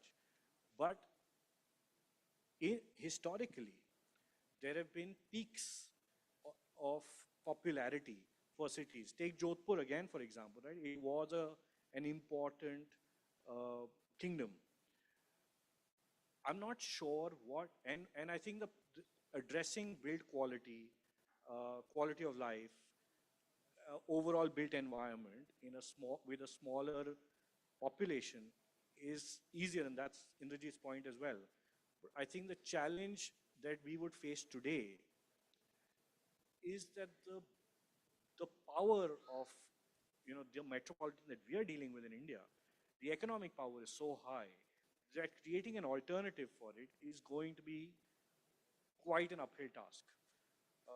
I mean, I think there was till about 25 years ago, whatever military centers happened were significant in their own sense because they did have a well-controlled, cultured, educated population. They're no longer important to our economic contribution any longer. So yesterday, in fact, it was in the news that Infosys, there was an incentivization from Infosys to their employees to move to a two-tier city where they're going to pay an additional salary. So this was in the news just yesterday. And why is that not happening in our countries? Because of opportunities which have to be created. So end of the day, it all comes to planning, creation of opportunities. So I'm sure people will But go. I would call it, but I would call that, Indrajit, it's also about how it's a more state-sponsored, how you incentivize that posting. Unfortunately, where the government is continuously failing, be it at the central level or at the state level, you need to incentivize reverse migration. Taxation. Till you don't incentivize, it's very difficult. Absolutely. I'm in agreement with what Akshat said that, it's not so easy. It's not easy. But I think it requires a lot of inclusive thought process. And be it tourism, you have got so many such sectors that really, I mean, job-oriented units, there's so much to be done. As far as the rural economy is concerned, I think and you have the space. It's not that you don't have the space. So we've been working in some of these smaller towns, and we've raised this issue with local sort of elected bodies and things like that. And I mean, they have their own priorities, how they want to go about it, and I mean, in Adani in Mundra, in Reliance in Jamnagar, they are doing their bit. Jamshedpur, Tata has been instrumental ever since. Something of that sort is probably not in our hand that immediately. What we have observed, at least where we have tried to operate, with the agency of architecture that we have at hand, is that look at the issues that they have, large-scale issues that they have, which are the quality of life requires upgradation of infrastructure. And if you see this infrastructure in these towns, they are not quite adequate. Whatever that they are building, it's very ugly. Okay, so if you see like STPs or water tanks or waste management areas, they're all really, really ugly. And what we've tried to do is that we tell them that, okay, whatever, 15, 20, 25 crore project that you get, do two things. One, at least give 5 to 10% of that project for creation of public space within that project. So like, I mean, it's an STP, but at some point, us and our future generation needs to see what it takes to process that shit, And somewhere we sort of get this awareness, consciousness in our lifestyle, in understanding that, can we operate within limited area, like create a problem and solve within certain distance. So even we are working on something similar like this. It's in Chhattisgarh, in a very small village it is. It's not even a town. But there the thing is, there is an power plant which is there, and the power plant people are ready to adopt to some extent the village. So, as you said rightly, the survey showed that people had nothing to do after 4 p.m. They actually had nothing. After the work time was over, they were just sitting down. They were just sitting and drinking, and there are no opportunities. So it starts with infrastructure, as you said rightly. You have to create a spine, you have to create something, you have to create those corners, you have to create those nookards, you have to create a first step which moves forward for them. But I think that if something is taken and if something is moving forward, I think this could be a way forward for near future. You know, one of the slides earlier was on intellectual charge and noise in a city. When was the last time you actually got bored? I can't remember the last 10 years when I've ever been bored, when I've had nothing to do. And that time for doing nothing that a tier 2 or a tier 3 provides you or used to provide you is actually significant. The only thing is when people have that time, we start devaluing it. And it's part of a writing by Bernard Schumi when he did the Park Tilavili and said, this fundamental error is the biggest folly that that the World Health Organization put forward, to determine quality of life. How much spare time do you actually have?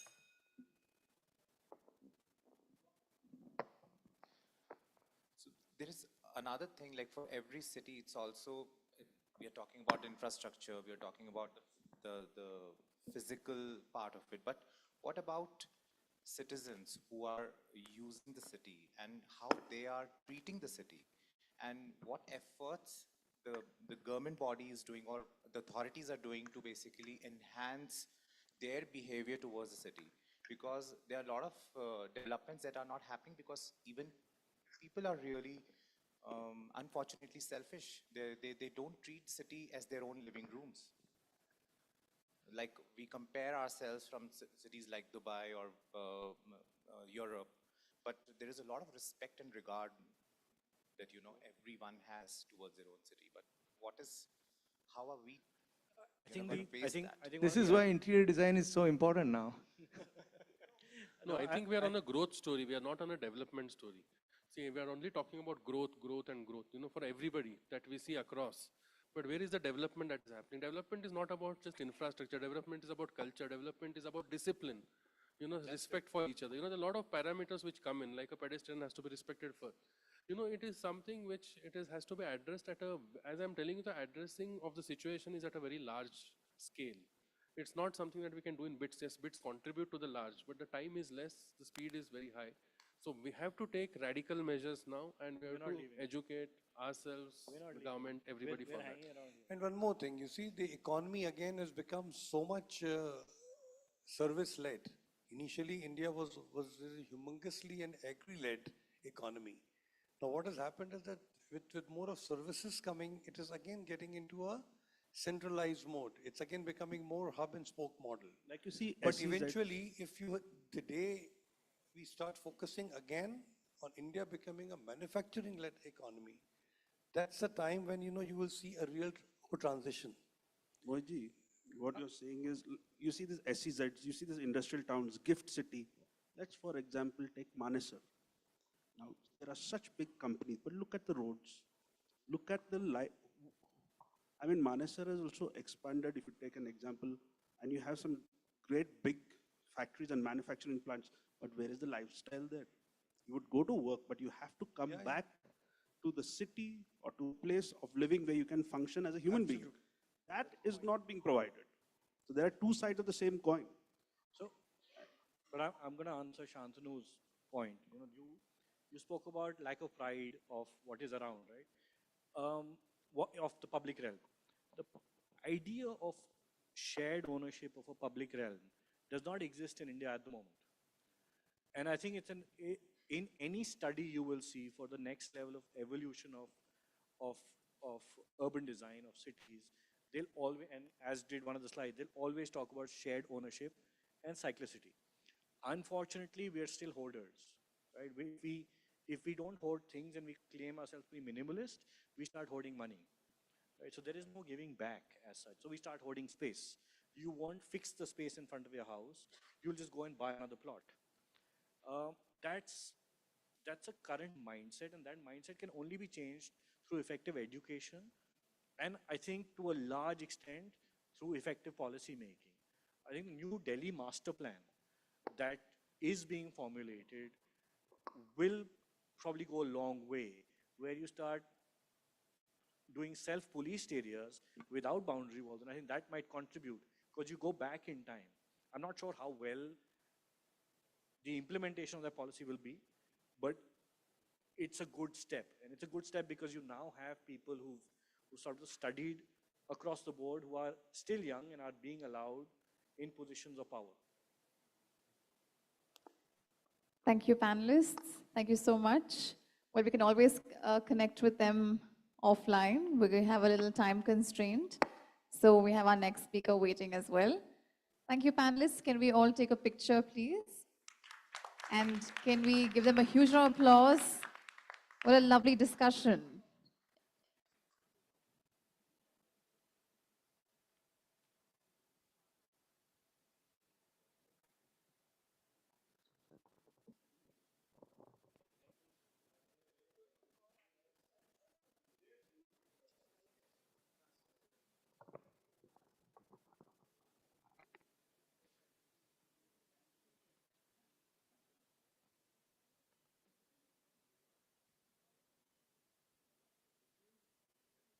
Thank you, gentlemen. And now, ladies and gentlemen, we have a very special guest from our partners, Marble Center International Solutions, who is going to make a small presentation. So let's put our hands together and welcome Mr. Jayakumar Niranjan, Vice President, Business Development, Marble Center International. Over to you, sir. Let's put our hands together, everybody. Come on.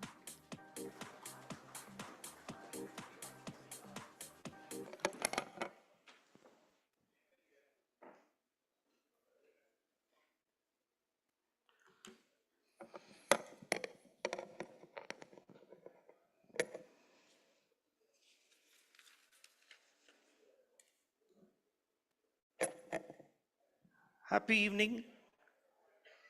Happy evening. Thank you.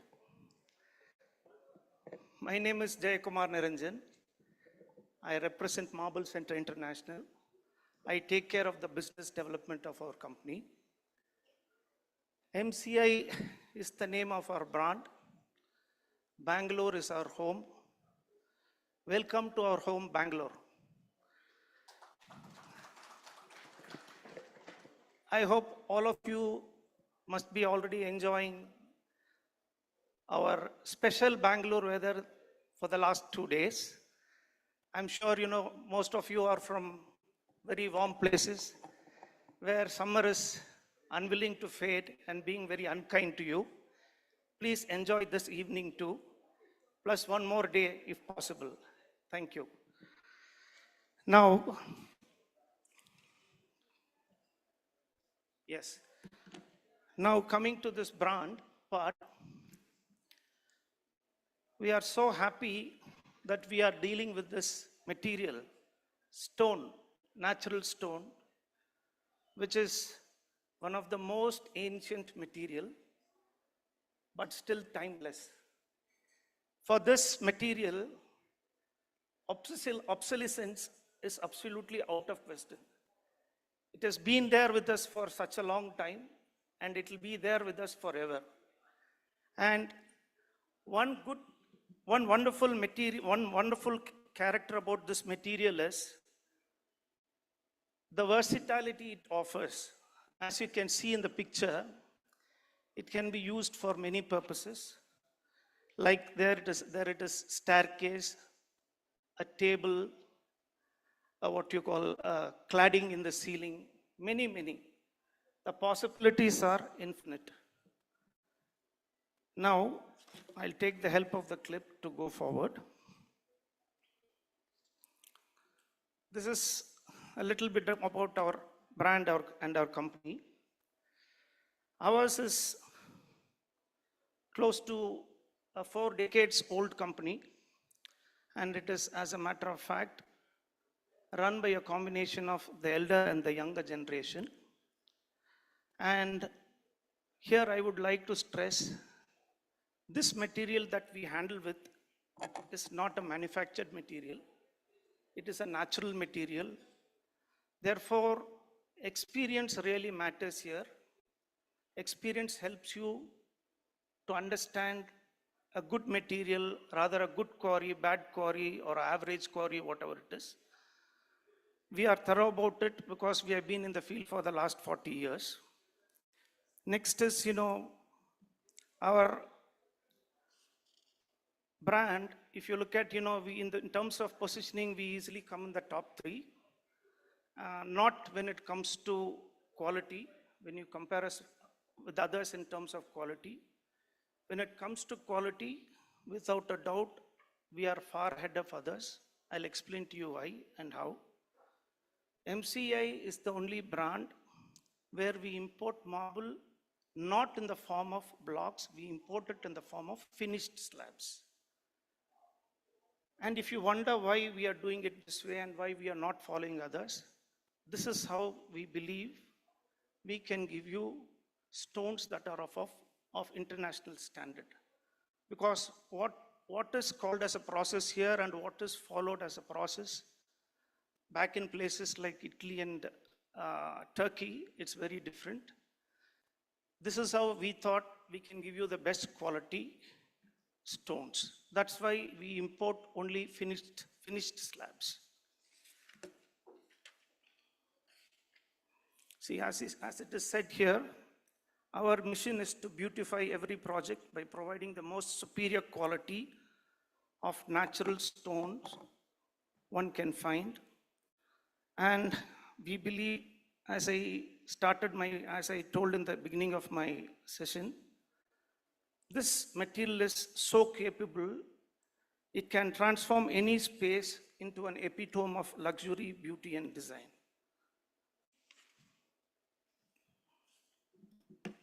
Next is, what makes MCI? As I told you, it is superior international quality product and 35 years of experience and knowledge. And we have the largest stockists of fully finished slabs in the country. Commitment to value in ethos and business practice. Unique and curated collection. Trust me, we pay a lot of importance to this part of the business. We are one of the very few companies where only the directors are involved in choosing and purchasing the stones for us. And next is corporate governance, designed around customer satisfaction, of course, and focused on customer experience. Next, established global network. This really helps us a lot in getting you the right kind of material in terms of quality, also in terms of variety. We are so well connected with most of the wonderful quarries around the world. As a matter of fact, we are one of the few companies who would get to know if a new stone comes out of Mother Earth. So we always make sure when you come to our place, you're excited because you're going to see something or the other new. So we make sure this part is always intact and we take good care of it. And next is world-class experience center, one of its kind in the country. As you all know, experience center is not something so common when it comes to marble industry or stone industry. We have created an experience center, a state-of-the-art experience center, which you'll be seeing in my AV. It is a place designed by Warner Wong Design of Singapore. I'm sure you will appreciate it when you see it. Seeing it is believing. Please do make it our place whenever your time permits. Next is trust and goodwill acquired over 3 decades. Even today, if you look at the volume of business that we do, major volume of the business we do with the help of our customers who have dealt with us already. It's by word of mouth that we have grown to this level. I'm sure it will continue. It is again timeless.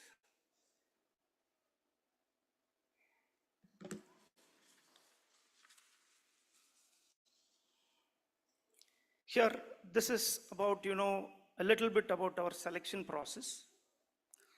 Finest raw material procured from the best quarries globally. And at the factory, processing done to maximize durability and aesthetic appeal. Only the best international facilities, the most stringent quality control. This is where we buy from. Next is finest slabs that have passed the most rigorous quality checks, assured quality consistently across the widest variety. Next is, before I go to the next thing, I would like to just make a mention of the fact MCA is the only yard you will find if you're looking at a bundle of about 30 slabs, all the 30 slabs are polished. So when you buy, you know what you're paying for. So there is absolutely no question of ambiguity. Every single slab is polished and every single slab will be shown to you. Next is the product difference. When you come to our place, when you come to our place, you will not feel as though you are in a stone yard. It is more or less like a studio or a gallery. It is so well done. We have about 600 plus curated varieties of stones picked from 42 different countries. And we deal with all the natural stones, including, starting from marble, granite, quartzite, travertine, etc., etc. And only the most superior slabs, fully finished and ready to use, make it to our galleries. Since we get it polished, we get to know about the slabs back in the source itself. If we think the quality is inadequate, it doesn't even get loaded in the container. Next is it's experience driven. Always at the forefront of customer needs, expectation and trends. Guidance, advisory and collaborative approach to help buy right. This is also one aspect where you will find MCA is different from others. When you come to our yard, or rather to our gallery, you will be accompanied by salespeople who are very, very well experienced. So you choose a wrong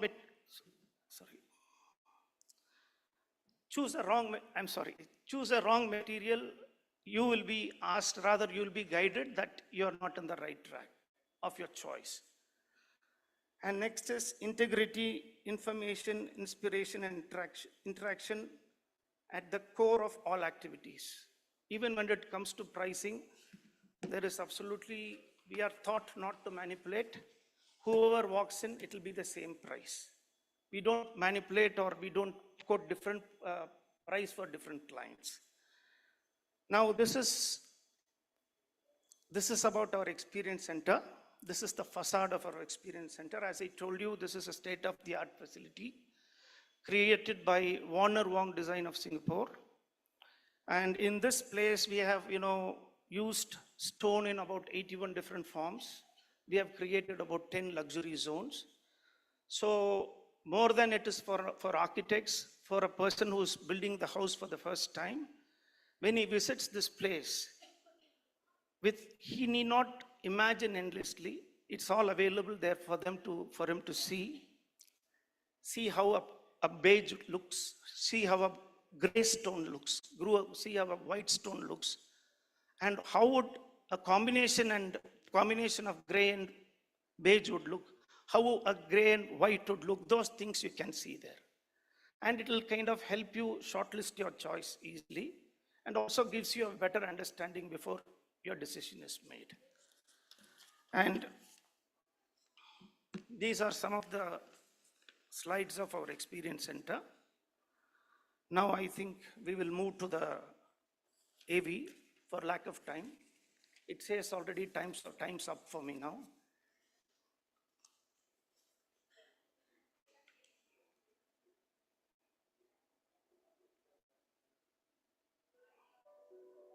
Volume.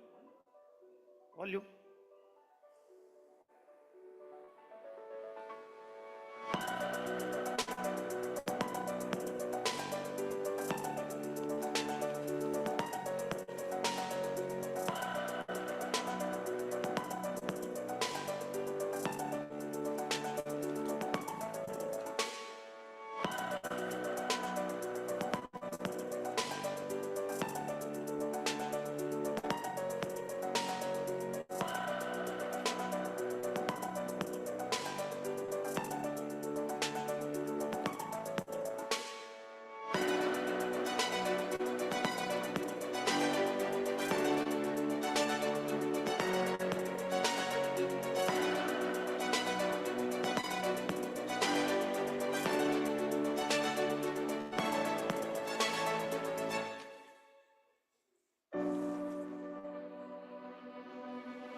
I hope you liked it.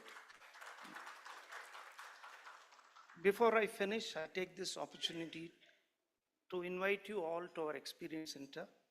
It can be even as early as tomorrow. If your time permits and if you feel inclined to, we can make all the arrangements and organize for a nice private tour of our entire property. I'm sure you will enjoy it. Thank you. And in advance, I would like to congratulate all the architects who are going to be honored with an award today evening. Congratulations. Thank you very much. Enjoy your evening. Thank you. Thank you, sir. Please stay back. Are you giving me more time? I really wish we had some time, but we would love to I have so felicitate much to say, your but- time with us. I would request Mr. Kutub Mandiwala to kindly join us on stage, and joining him, Ms. Neeta Kimbavi. Please join us to felicitate Mr. Niranjan. So please move towards the center of the stage.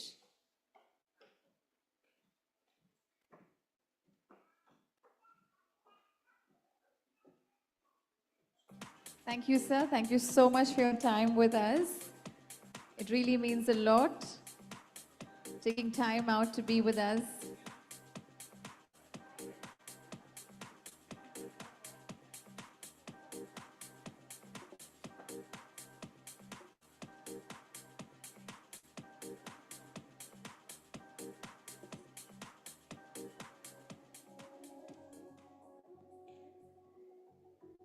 Thank you, sir. Well, ladies and gentlemen, next up, I would like to invite on stage Mr. Pavneesh Kumar Bhandari, Senior General Manager Marketing, Jaguar Group, are title partners to make the industry address. Please put our hands together and let's welcome on stage.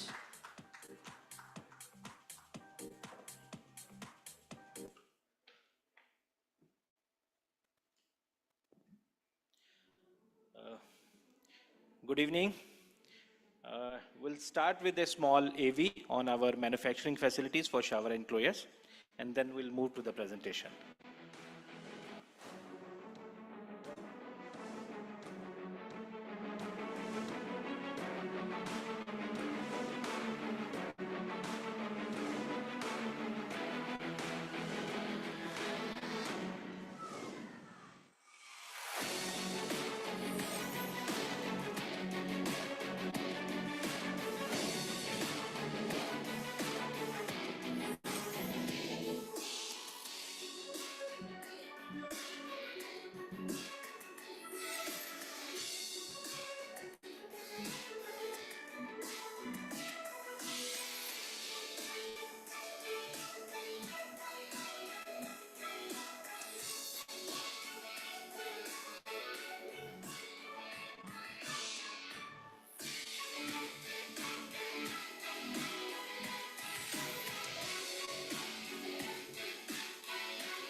As you all know, Jaguar as a brand doesn't need any introduction. In Jaguar, we are into complete bathroom solutions.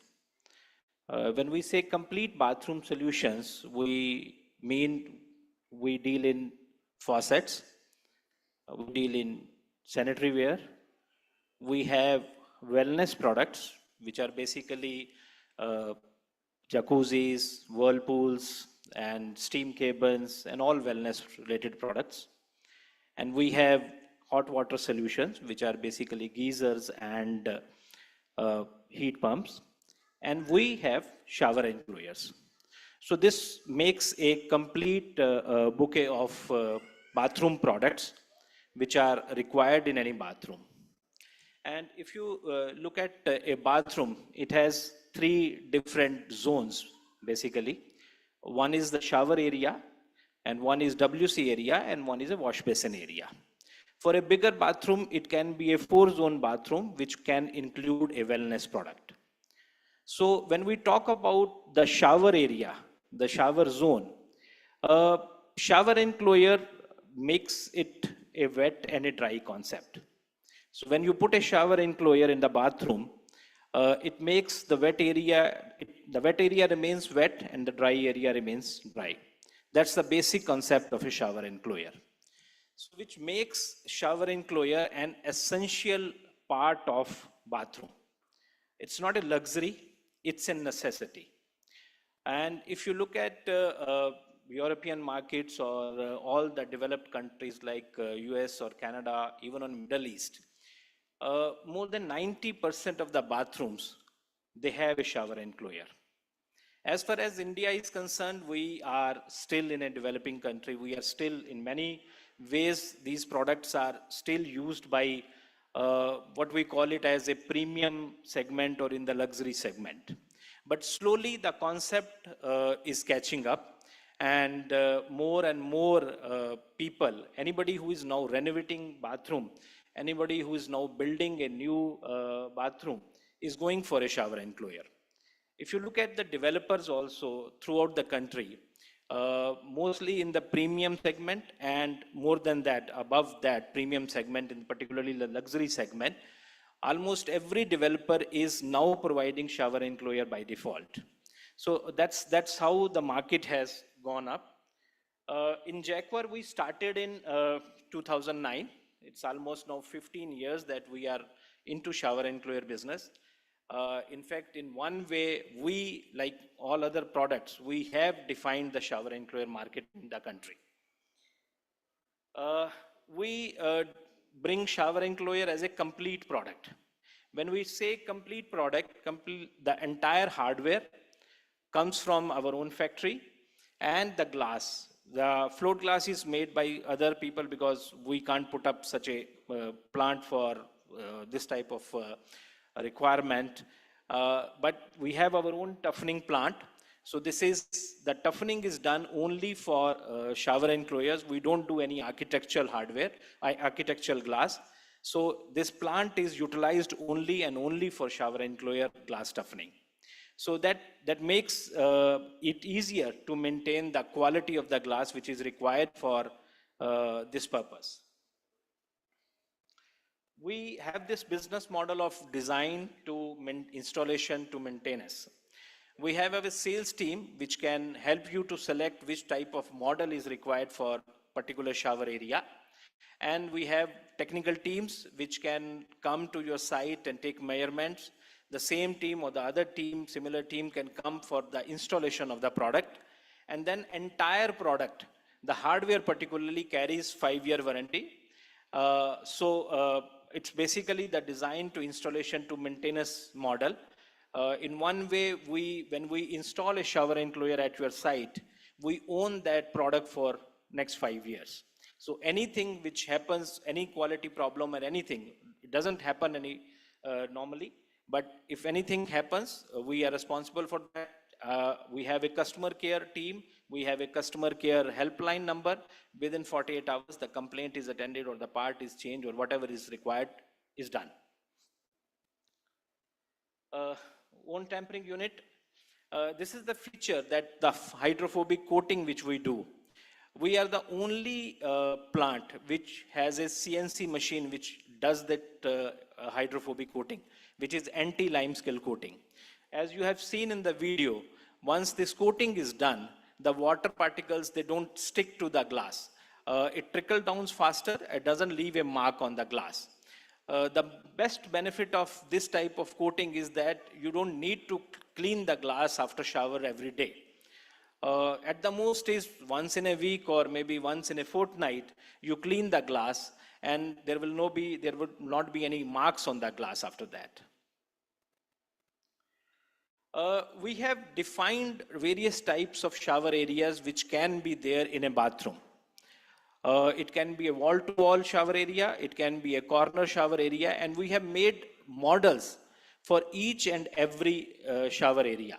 And that's how we have made a shower enclosure as a product. If you look at the local vendors, the way they do is, it's basically they treat it as a commodity. I mean, they are arranging glass from somewhere, they are arranging hardware from 2-3 different vendors or companies, and then all the things are assembled together. Whereas as far as Jaguar's shower enclosures are concerned, it comes as a complete package. The hardware is from Jaguar, the plastic parts are from Jaguar, the glass is from Jaguar. So that's how we are marketing shower enclosure as a complete product. We have both the options. We have standard models which have standard dimensions. Standard models means the models which have standard dimensions, like a 3 feet by 3 feet, 900 by 900 corner model, or 1 meter by 1 meter corner model, or a wall to wall 1.5 meter model. So these are standard models. And the advantage of standard models is that these are in stock with our dealers. And the moment you order is, there is a next day delivery. And day after tomorrow, or the third day, the technician can come, the team can come and install the enclosure. So within 3 days, the enclosure work can be completed. In most of the cases, we sometimes don't find standard dimensions. So we have customized options also. And any type of shower enclosure, shower area where some customization is required, we can do that also. Our teams and our models are there, which can take care of those dimensions also. Mostly 8 mm is used in shower enclosures. You actually don't need 10 mm glass because the functionality of shower enclosure is different. It is not strength. It's basically the partition. And if you look at the standard dimensions used internationally, 8 mm is more than sufficient, but we still have 10 mm options also, particularly when the width is large or the height is more. So we prefer, I mean, the people prefer 10 mm glass. So we have both the options of 8 mm and 10 mm glass. And the standard height is 6.5 feet, which is universal throughout the world. But we can go up to the ceiling heights because of late in the last 1.5 years, 2 years, the people are preferring ceiling height enclosures. So we have those type of combinations. We have those type of models also. So we can, our teams are also trained to handle that type of heights and sizes. So we can do that type of enclosures also. Similarly, nowadays, people prefer steam enclosures. They want to have one bathroom where the steam option is there. And in those cases also, the enclosures required is up to ceiling height, or it has to be enclosed from the ceiling also, from the top also. So we have different steam options also.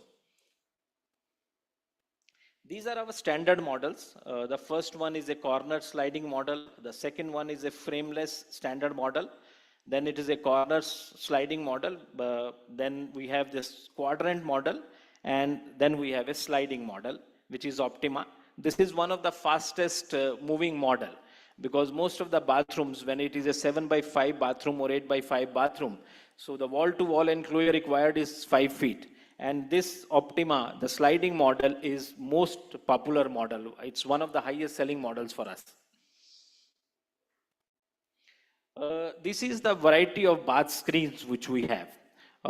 Normally in retail, people don't go for it, but most of the developers, they prefer this type of providing a shower enclosure. This is not a complete solution, but somehow it serves partly the purpose of a wet or dry area.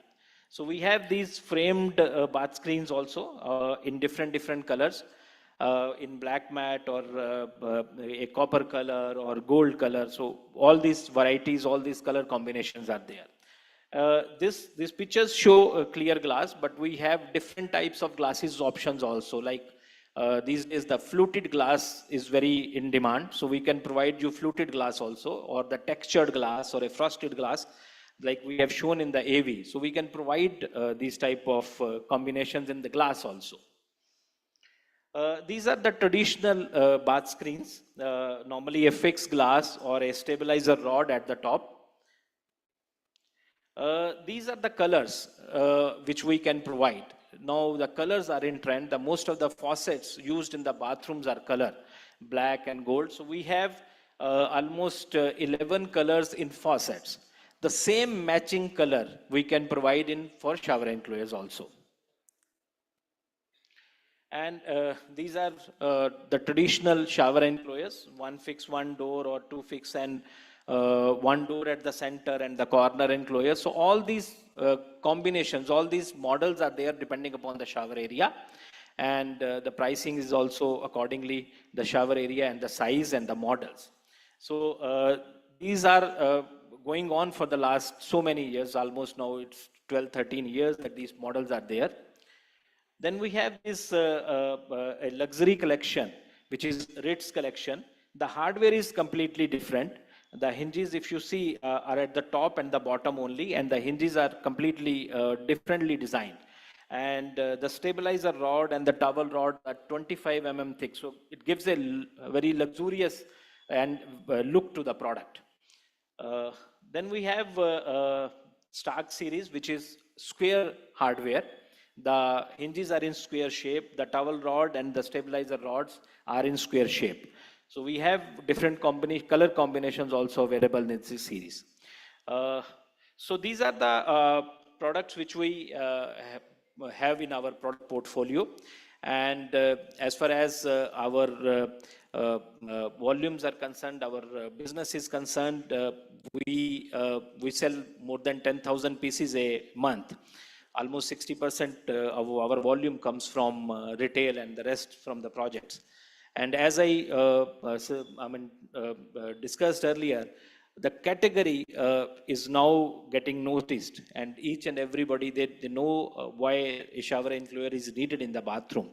And slowly, as in the Western countries and in the developed countries, in India also, it is becoming a part and parcel of bathroom. It is becoming a necessity.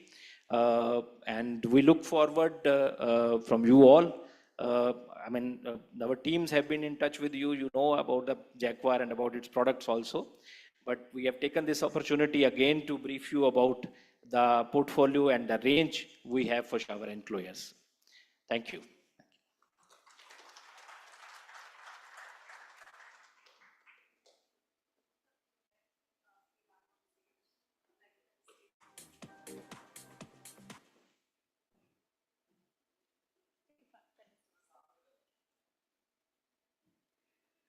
I would like to invite Mr. Sachin Bandukwala and Indrajit Kimbavi.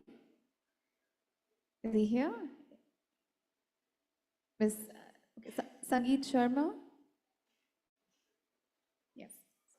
Please join us on stage. Let's felicitate Mr. Pavnish Kumar Bandari.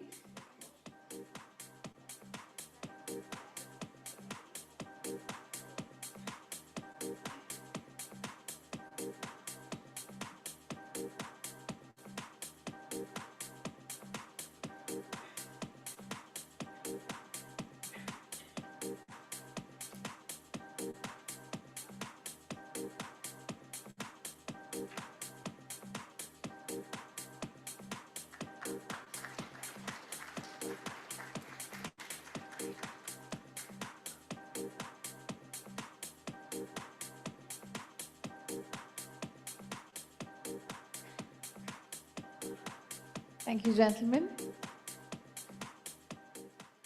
And now, ladies and gentlemen, I would like to invite Samisha back on stage, and she will take us through the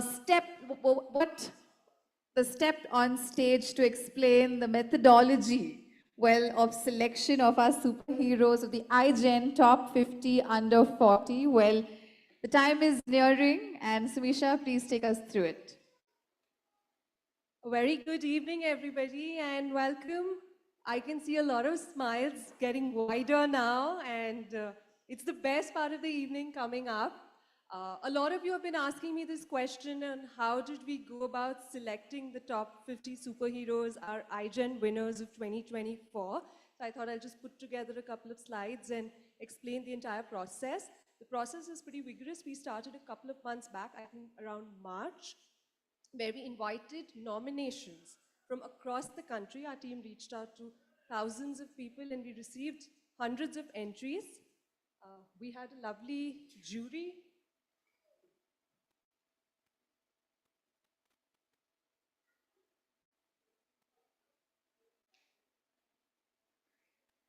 The screen seems a little tired already, so let's give it a moment. Okay, so we had a lovely jury, many of who are part of the evening now. The jury went through the shortlisted entries that were given to each of you, and the selection was done on a very specific criteria. Because what we're looking at is, can we get to the next slide, please? we had a very eminent jury who participated and were kind enough to help us with the selection process. And the selection criteria that we followed was predominantly, of course, innovation. It was the smart use of space across projects. It was material in concept and localization, which, as we've learned in the course of the day, is one of the most key aspects in design currently. And I would really like to thank everybody because we received a phenomenal response. And then in the May issue of the magazine is when we announced all the winners. We reached out to all our superheroes and we dedicated an entire issue to the superheroes whom we are going to be felicitating tonight. So welcome. Let's get all the smiles back. I need to hear a lot of cheering and I look forward to the evening. And congratulations once again. Well, these are the most deserving superheroes of design. Oh, I think you want to take a picture of it. Let's put that slide back, please. I think a lot of them want to take a picture of it. See all your phones out. And the others who are not taking photos, you can clap.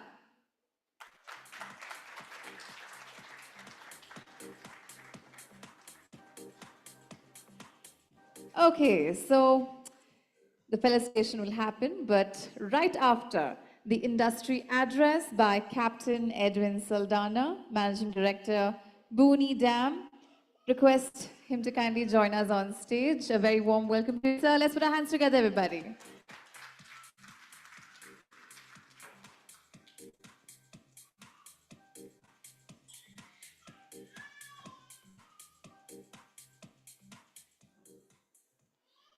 Thank you, ITP. I think everybody is very tired today. At the end of the day, hopefully this is the last presentation. Yeah, I'm going to talk briefly about our company because I think there were so many presentations and I don't know where it's all going. So this is what we are, Boonedam, based in Amsterdam.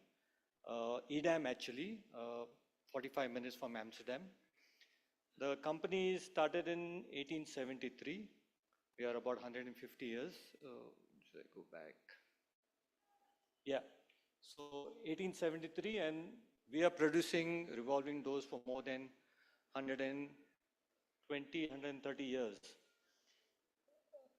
So this is a timeline. We started, I'm working with the company since 2000 for last 24 years. In 2008, we had a joint venture. And since then, we have continued our journey. We are premium companies having three verticals, three verticals actually, which is the revolving doors, the security barriers, and service. But before that, you see that we are spread all over the world. We have about 20 subsidiaries, 3 factories, and about more than 55 distributors all over the world. So this is what we do, the revolving door, which is always open, always shut, a security barriers, always keeps you secure, and service. All these three we are giving as a package because we install our own products and we service them ourselves. So we have service engineers all over the country, and the revolving door especially, which is again what we are talking about, green buildings nowadays, we have been doing for 150 years. So this door is always shut, always open, conserves energy. I think there's a study done by Boston, MIT Boston, which has proven that energy is saved by installing a revolving door. If we had a vestibule, which is like 2 automatic doors or 2 openable doors, you require a space of at least 6 meters. So with the revolving door, the 3-meter door, which is sometime outside the building, half outside, half inside, you're saving so much space in the lobby. So this is what it is.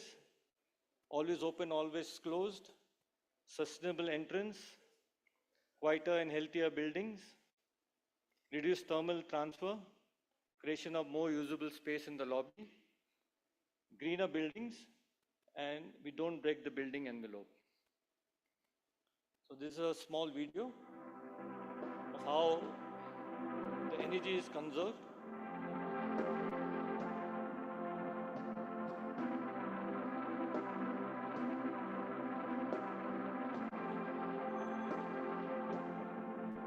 This is against the automatic sliding door, against the revolving door.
The second vertical what we have is security barriers. Again, this is another deterrent, crowd control, a deterrent to people entering spaces where they are not allowed to enter. Jump over sensors are there. We have again piggybacking and tailgating is avoided. And again, detection and prevention from somebody trying to go into places which are not authorized to go. So this is again, we got different layers of security, which we can scale up for the entry barriers for the security revolving doors. We have thermal sensors, which are imaging a person, so the two people entering a door and are not authorized can stop and reverse the door and you can get out. So it is protecting the building, it's protecting the occupants, it is also securing a client who doesn't want unauthorized entries. So our client list is all over the country, what we have right now. We have service engineers in every part of the city. And some of the important installation I will just show you. We have a 5.5 meter door in Delhi, which is also very unique. We have a 7.4 meter door in Hyderabad at IKEA. And then we have some premium security barriers in Kolkata. And here we have this all glass door at the Oberoi Hotel in Mumbai. So that's for the short presentation. Once again, thank you to all the aspiring architects and interior designers and all the contestants for their hard work. And also thank you for all the senior architects who come all the way and spending some time here and inspiring these young architects. Thank you. Good evening.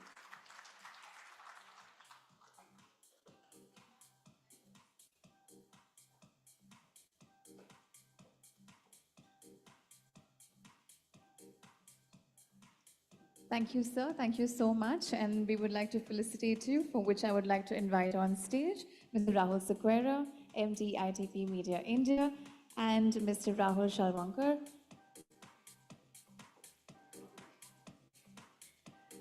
Request you to kindly felicitate Captain Edwin Saldana. Let's put our hands together, everybody. This is our last presentation for the day before we move on to our awards.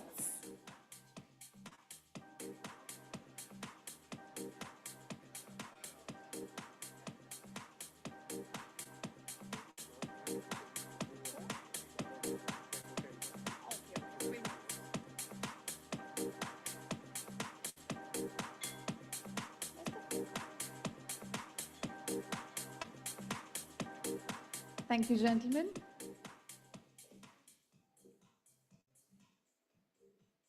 And now I would like to invite Mr. Mohit Hajela, Group Head Business Development, Jaguar Group, to kindly join us on stage.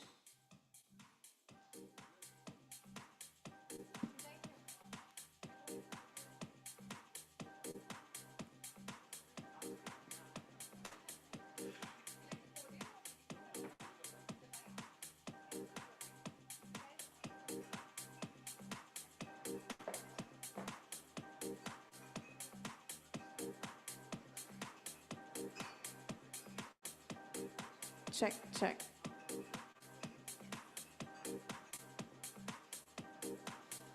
Good evening, everyone. Thank you for a great day today. I think it was a very, very invigorating session, and I could see a lot of energy all through the day.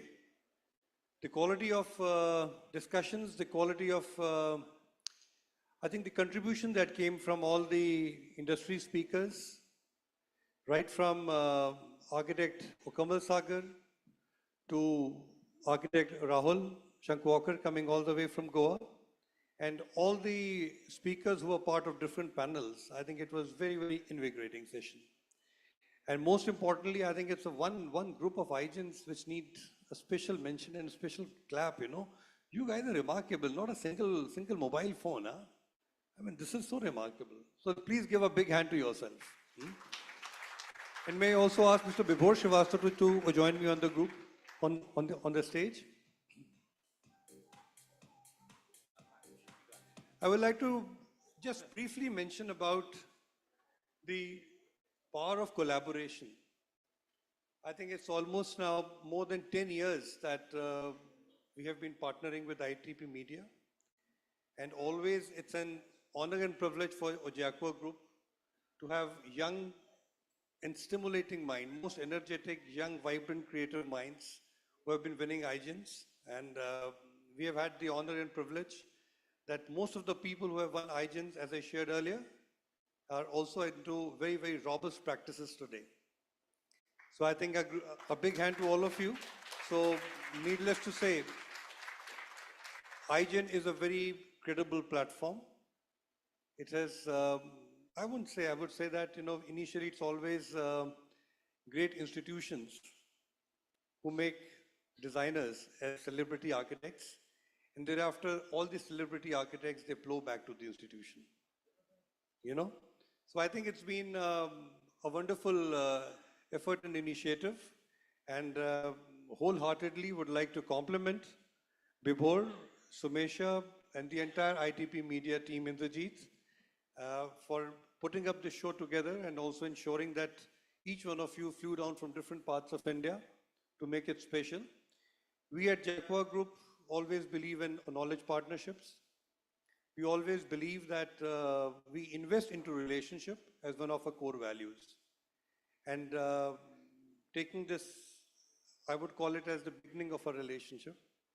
So it will be an honor and privilege to have all of you in different groups fly down to our global headquarters. And on behalf of the top management of Jaguar Group, I extend this invitation to all the iGen award winnees. And Bibhor and team will get back to you on how soon we can make this happen. But most likely I look at a window of July and August if all goes well. August is better. So I think we'll come back to you with the schedule. And thank you so much for being such a wonderful audience. We have enjoyed it thoroughly.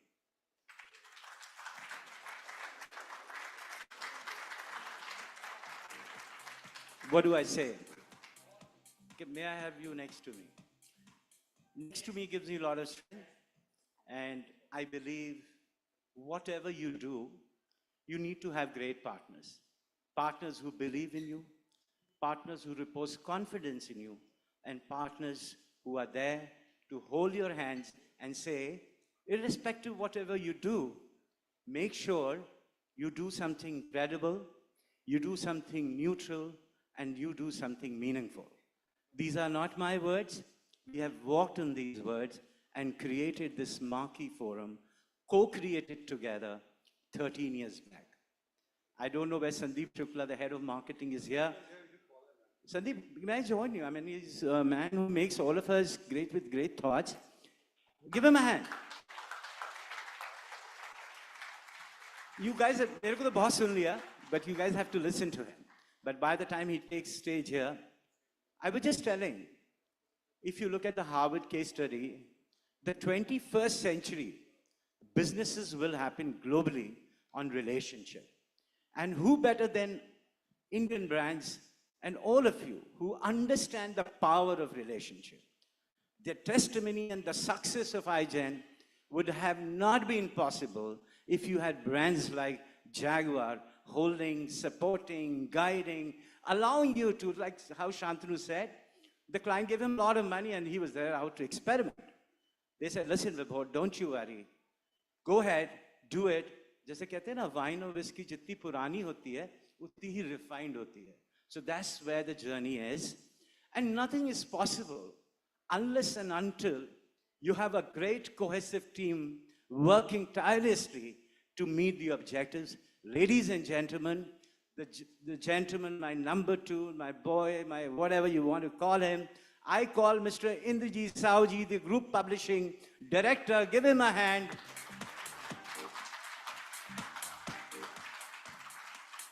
I call him Mr. Dependable. Sorry, Sandy, I'm just laboring on. Come. When we launched ITP in 2008, we handpicked people and who thought would add tremendous value. This gentleman was thriving in his career. The organization was saying, listen, if you leave, I don't know how we survive. And somehow we met in some common GK Greater Kailash in Delhi. He doesn't drink, and I was drinking. And then when you're drinking, you are like, you're emotional. And I wear emotions on my sleeve. I said, I don't take for a no for a no.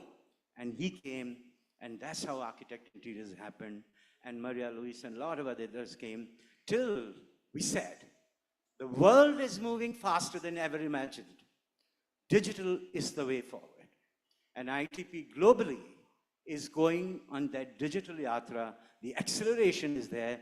There we found Sumisha Gilotra, the most talented editor. Give her a hand. I love this. When Sumisha came, we had a very tiny, feeble number. And she was dwarfed with the kind of milestone we were looking to achieve. But this lady said, Vibhor, this is going to work. If you look at the basic and the fundamentals of the business, and I'm very happy, Sumisha, you've been able to bring Architect at the pan-India level, and she is also a great speaker at the International Forum. So well done. And obviously, we will never be conservative about it. Sandeep and all of us, and Ranbirji is very shy, the promoter of Jaguar is here. He will not come irrespective. I will keep shouting out of my lungs. Sandeep always came, and he's the man I have learned a lot in terms of how do you do marketing without making it obvious or on the face of it. Sandeep said, whenever you do, and he's always nursed this thought, and I echo the sentiments with Mr. Mohit Hajela and Sandeep, that one fine day, the 13 years of iGen, we create an alumni. Just imagine, we do about 650 iGens who are really the names and force and power to reckon and blowing the roofs and the ceiling. Imagine if these 650 warm bodies come together, just imagine the magic will be there. So ladies and gentlemen, always a joy. Do I have Mr. Madhav Sehgal in the room? Yes or no? No. And I will now invite Sandeep to come in the center, the man who gives you huge targets, and he very nicely does it. And somewhere, it's always a joy to work. So that's, ladies and gentlemen, Sandeep Shukla for you. I don't want to come between awards and the iGens. I think Vibhor, so great that you've been given us the opportunity. It's always a co-creation. I think two things.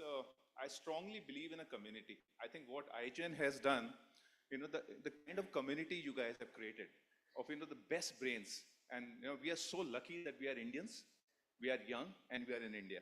Believe me, works takes me to Jaguar is already in 55 odd countries, so because of the work we keep traveling. Believe me, you guys, we are damn lucky. We are super lucky that we are young and we are in India. India is really going places now in terms of talent, in terms of work, in potential. I think it's a great time to be in. And I think It's a great, I think, whenever we see this alumni part, and we keep discussing it, what iGen, the young iGens, the iGens of 24, believe you me, the kind of strong alumni before you have created is wonderful. And I think this is, I think we can do wonders with this. I think, and all great institutions, whether you talk Harvard, you can, like IITs and your IS lobbies and all, is all about great community. Great institutions become that. I think we keep on giving power to that, and whatever support is needed as a brand, we are always there. Thank you. Give him a hand. What else you want? There's somebody standing like a pillar, a rock solid pillar. I think we're ready to embrace the wealth. And I think on a lighter note, should we now do royalties with the iGen? All right, no, kidding you guys. Lovely talking to you. The rest of the night is young, and I'm sure as you come on stage, we are all there, and people watching us live. Amrita, my head of digital marketing, and overall the lady behind the console. She is making sure this is traveling the rest and breadth of the country and also globally. I won't stand anymore, as you rightly said. Thank you very much. The evening is young, it continues to be young as well. Thank you, gentlemen. Before we start with our iGen felicitation, ladies and gentlemen, I would like to teach you 3 very important steps. Okay, the first step, request all of you to keep your phones down, keep your bags down, everything down. Can I see all of you clap your hands as loud as you can? Step 1.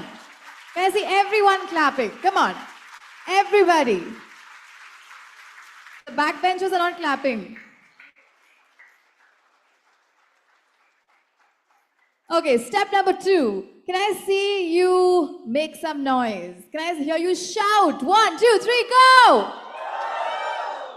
That's it. Guys, come on, you can get better than this. 1, 2, 3, go! Better. Okay, step number 3, which is very, very important. How many of you know how to whistle? Not like that. Yes. Okay, 1, 2, 3, go! Okay, let's do all these 3 things together. Clap, shout, and whistle, and let's begin. iGen Felicitation 2024. 1, 2, 3, go!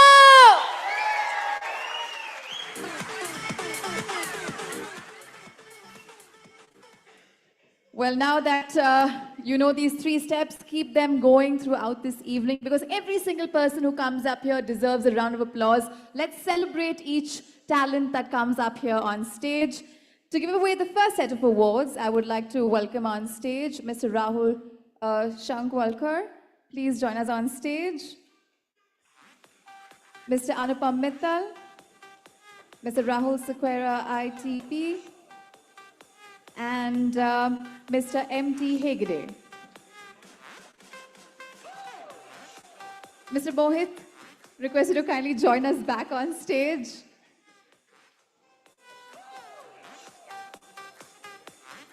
Also, we have a photo booth right outside. Please take loads of pictures. We would love to see your poses with your awards. And please tag Architect and Interior India. So we'll kickstart with Mansi Shah. Mansi Shah Architects. Mansi Shah, please make your way to the stage.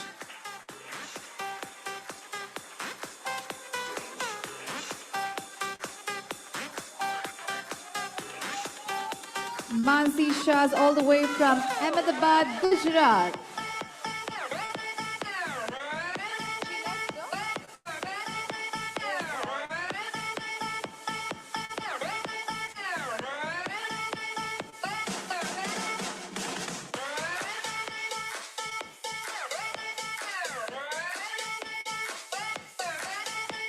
Okay, and now we go alphabetical order.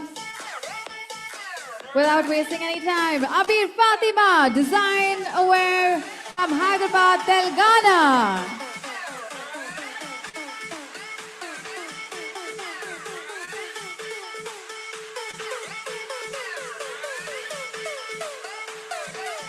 Abu Bakr T, Aslam Shah Architects, Cherikulam, Kerala.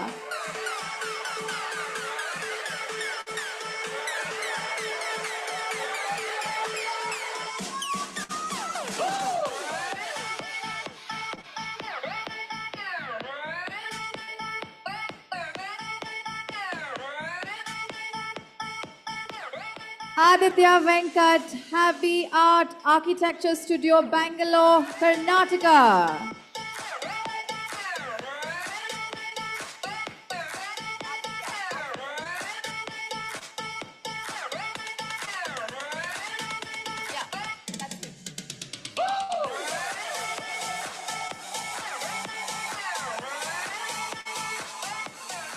Anuja Murugan, Ikigai Studio, Pune, Maharashtra.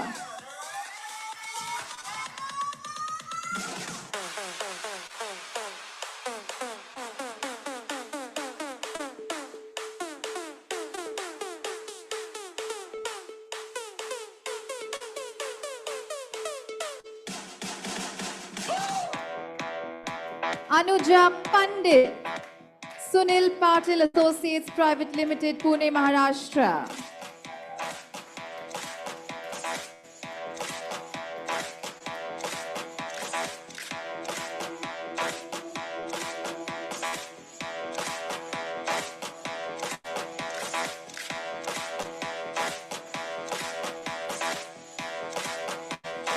Arun Joshi, Naked Volume Architecture Studio, Thrissur, Kerala.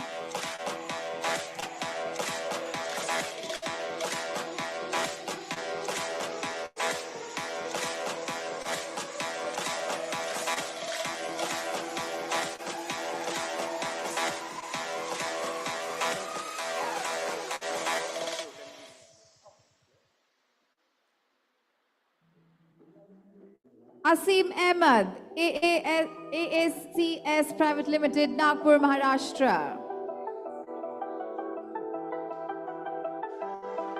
Keep those claps going, everybody. Come on, give it up, give it up, give it up.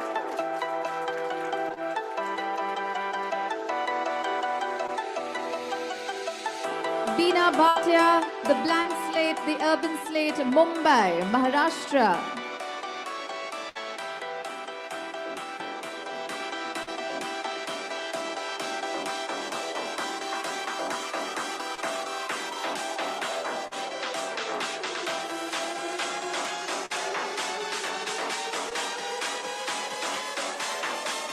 Chandana Ramesh, Empatio Architecture, Tiruvanmiyur, Chennai.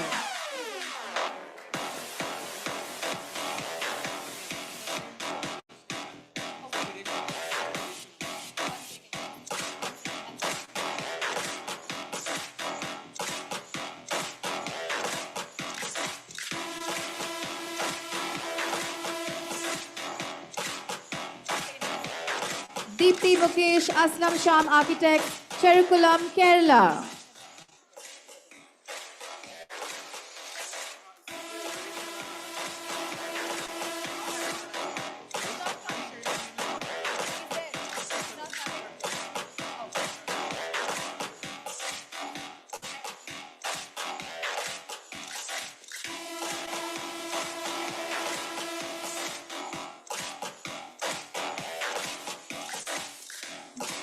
No, but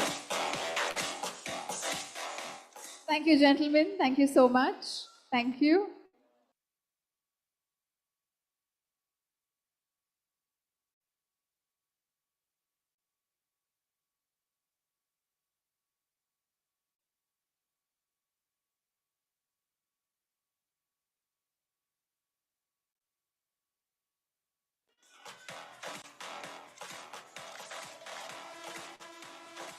So please join us on stage and please say a few words.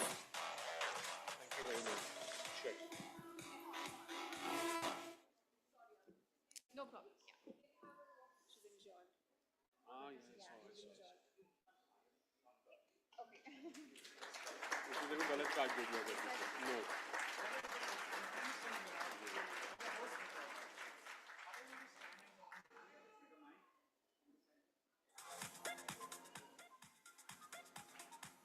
Sorry, I got this card. I know.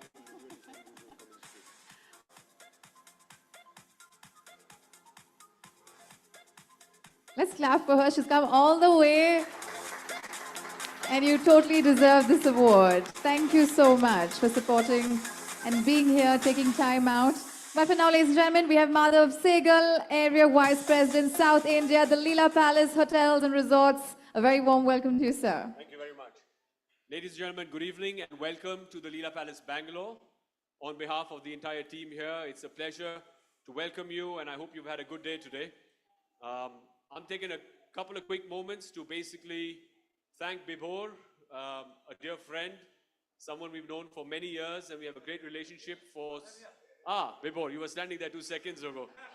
This guy has more energy than many others I know. Bibhor, you're a legend and congratulations to you for all your success, buddy. Please, a round of applause for him. Thank you. Thank you for always being a great partner and a great support, not only for this industry, but also for the hospitality industry in so many ways, yes? And thank you to ITP for all their support also. Thank you, Rahul. So, Leela Palace Bangalore, ladies and gentlemen, I'm just going to tell you a little bit about the hotel. It's been here for 23 years. All of you who live in Bangalore are very familiar with this beautiful palace.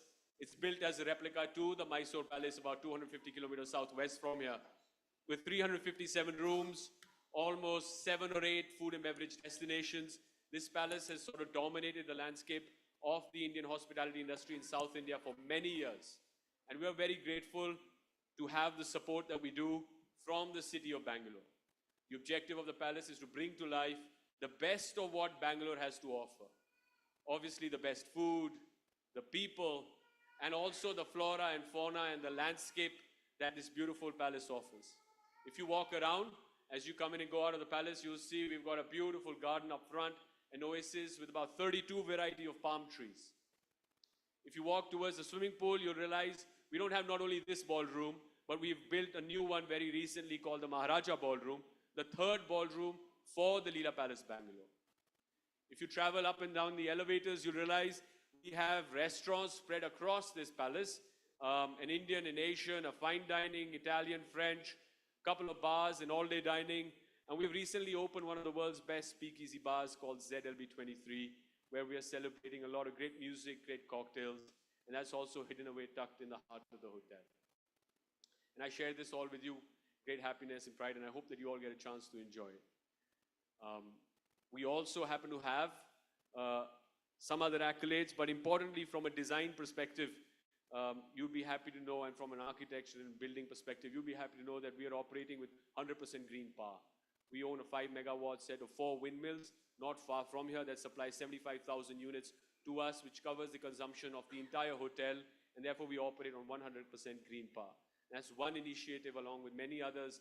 That is our endeavor to support ESG, and in line with the conference that we had the other day in the city. So nonetheless, I'm grateful that I had the opportunity. Welcome to Leela Palace Bangalore. Congratulations to all the winners. Thank you to ITP. Thank you very much for being here. Enjoy the rest of the evening. Thank you. Thank you, sir.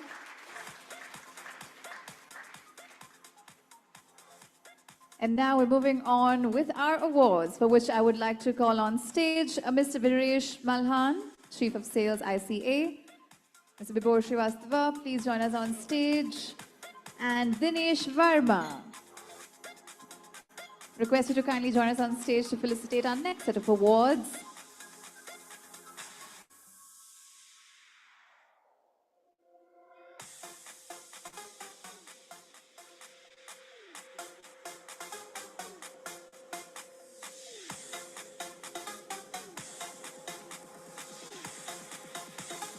And let's bring on stage Dheeraj Chilakapati, Venkataraman Associates, Bengaluru, Bangalore, Karnataka.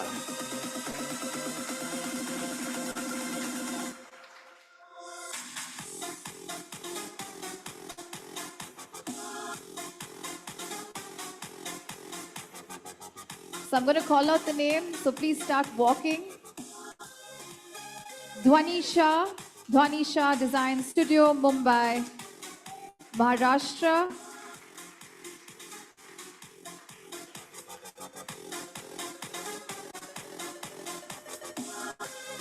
Fawaz Abdul Ghafoor, 11th Floor Architects, Kerala.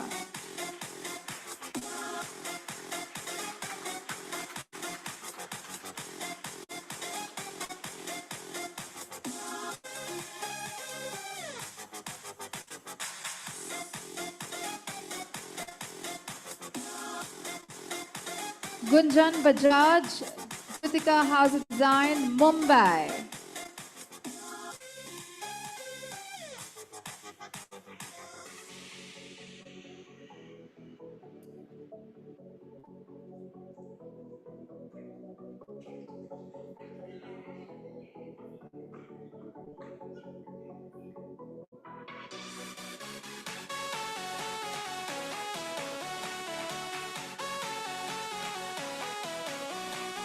Janice Rodriguez, Dalan and Nambisan Architects, Bangalore, Karnataka.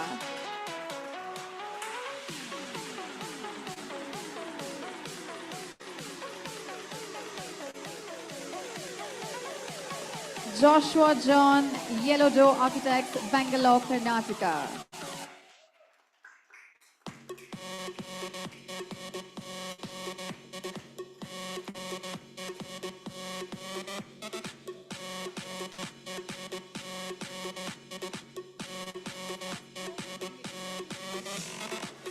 Josie Paul, Architect, Hafiz, Contractor, Mumbai, Maharashtra.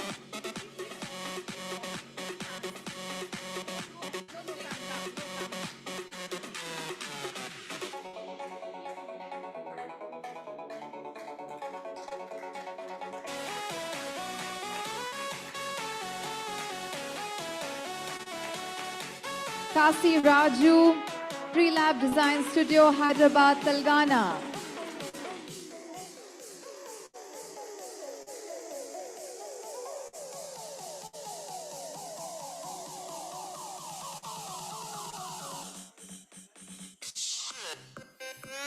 Lilia Paul, 7th Hue Architecture Collective, Thrissur, Kerala.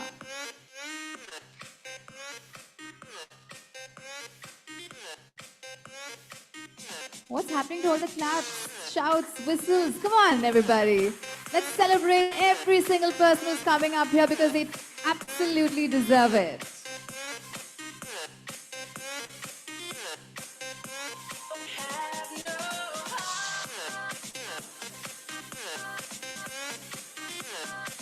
Congratulations to all the winners. Thank you, gentlemen.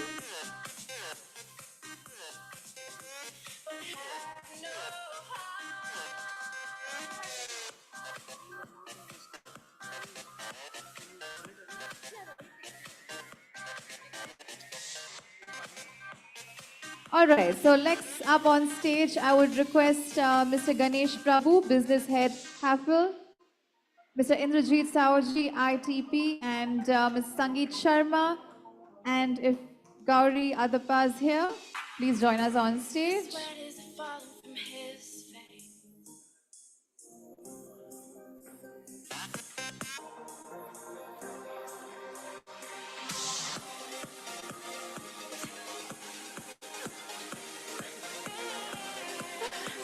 Looks like Mr. Indrajit doesn't want me to continue without your whistles and claps and shouts.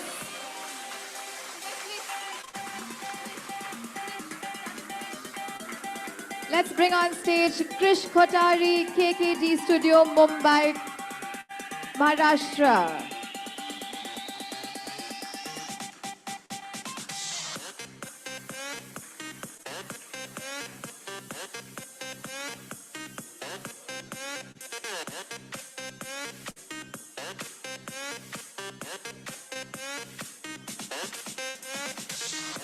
Manmeet K. Arora, The Ark by Manmeet K. Arora from Punjab.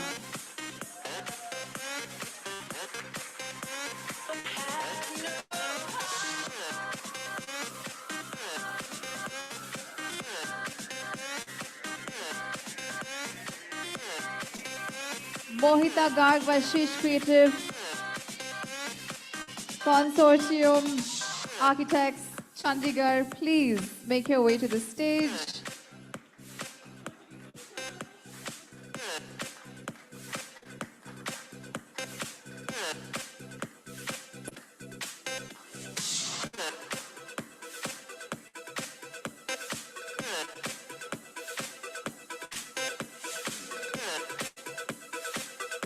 Nabil V. Bashir, Beyond Senses, Calicut, request you to kindly join us on stage.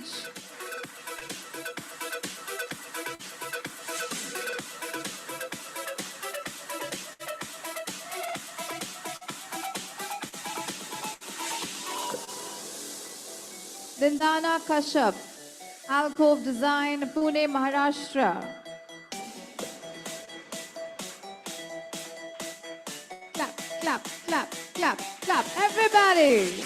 Clap, clap, clap, clap, clap.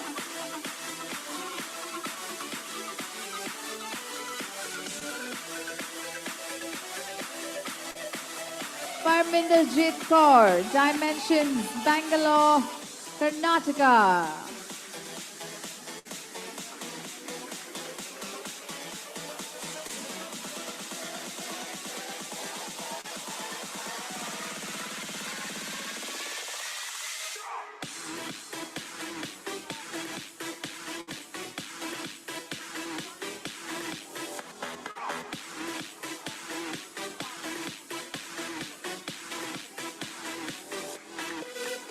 Mr. Patel Pritesh K. and Associates, Vadodara, Gujarat.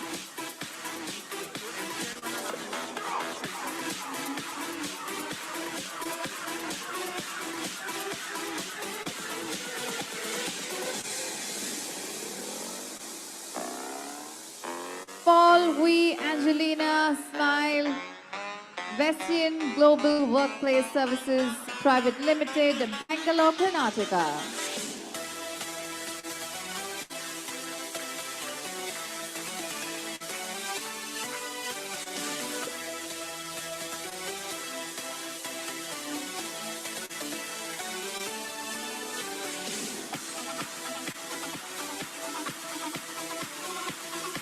Karthik Ganesan, Ostraka Architecture and Interiors, Bangalore, Karnataka. Keep those whistles going.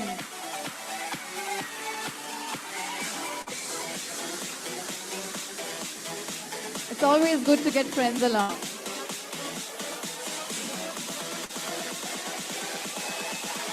Wow, wow, wow. Pranita Narang, make your way to the stage. Meta Homes, India, Gurgaon, Haryana.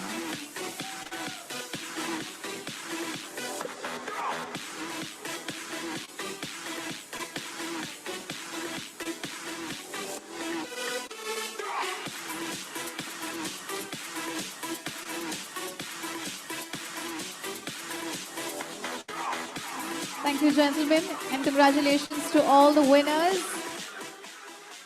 We're moving on to the next set of awards, for which I would like to invite on stage Rahul Maheshwari, MCI,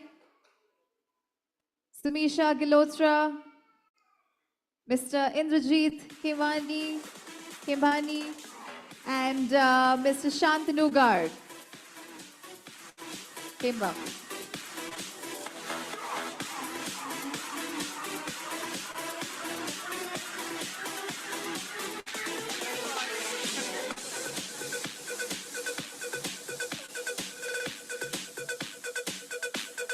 All right, let's bring on stage Pranvi Jain, the Milan Studio, New Delhi.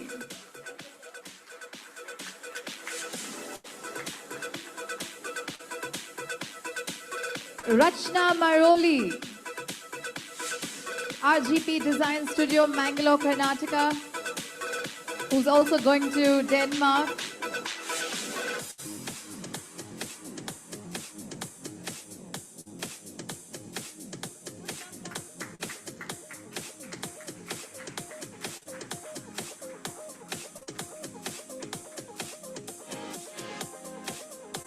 Ravi SK, Arna Architects, Telangana, Hyderabad. You can come onto the stage, right?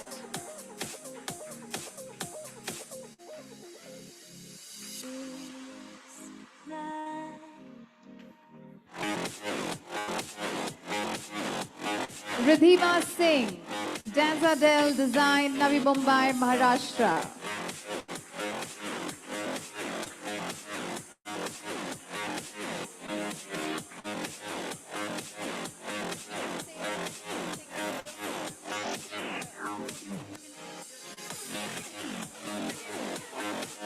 Ridhima Singh, Danza Del Design, Navi Mumbai, Maharashtra.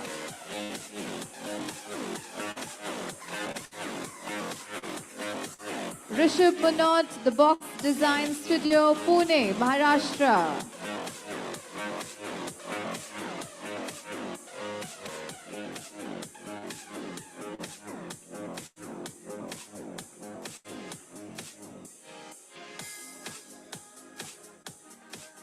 Rutvik Prakash, Architecture Saga, Bengaluru, Karnataka.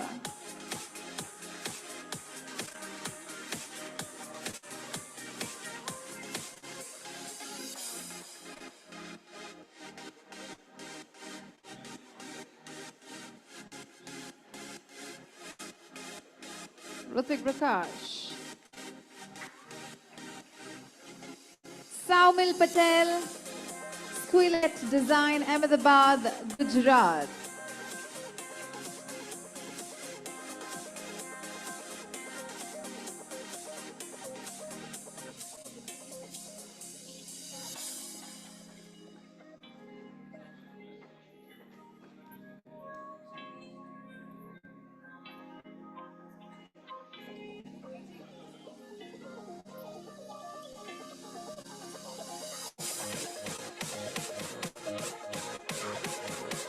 Thank you, gentlemen. Thank you, gentlemen. Request Sumisha to kindly stay back for the next set of awards. And joining her on stage, request Captain Edwin Saldana, MD Booni Dam to kindly join us on stage. And Akshat Bhatt.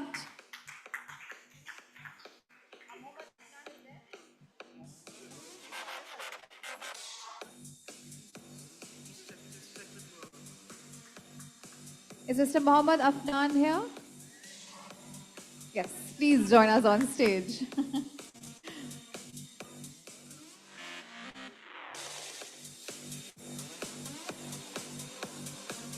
All right, moving on. Saurabh Singla, Design IO from Haryana.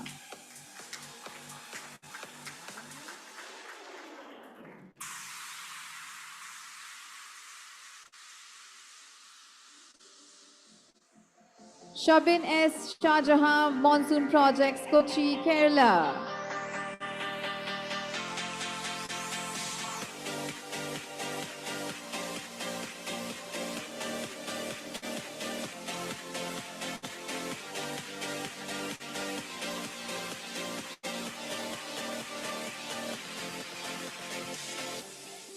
Shifat Sirajuddin, Attics Architecture, Kerala.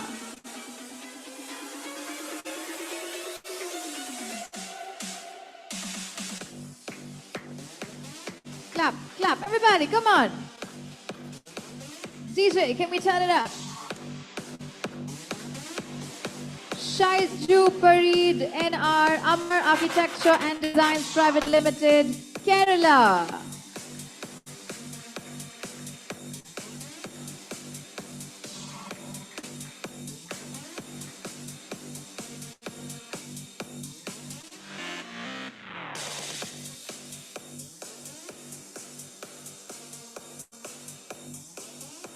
Soumyajit Kar, Urbana, Kolkata, West Bengal.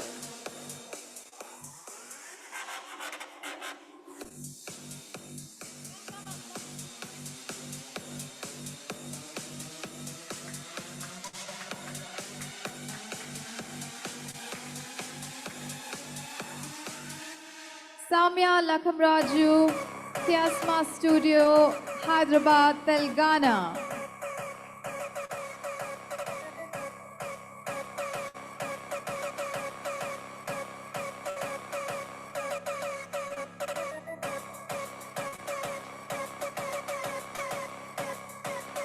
The last one in this set of awards, Sukriti Prem, Ostraka Architecture and Interiors, Bangalore, Karnataka.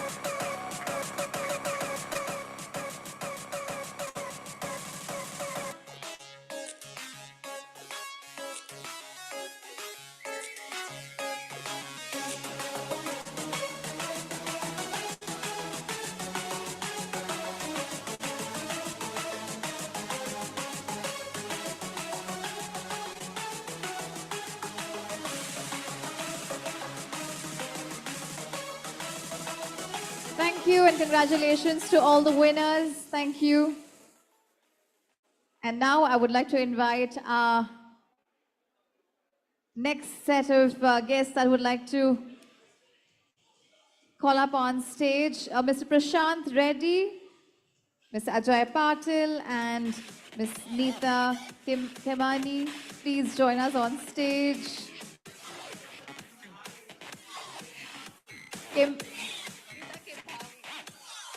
Ms. Neeta Kembhavi. It's a tongue twister.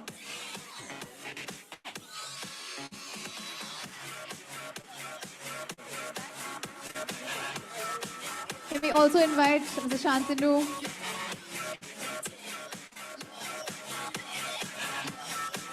For the next set of awards. This is the last set of awards, so the claps must be louder, whistles must be louder. Come on, everybody.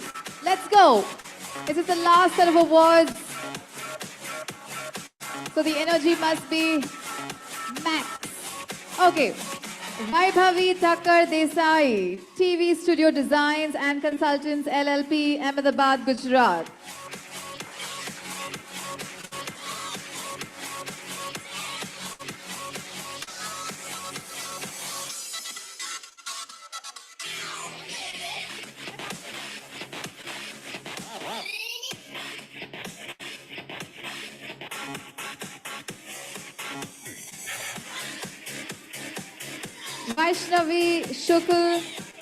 Vaishnavi Shukl, Gujarat, Ahmedabad.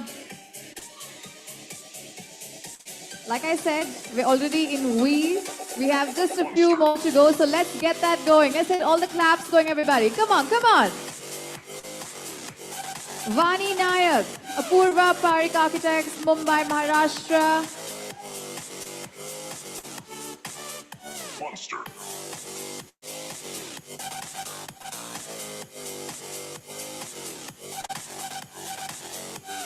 Viram Shah, Design Ni Dukan, Ahmedabad, Gujarat. Monster.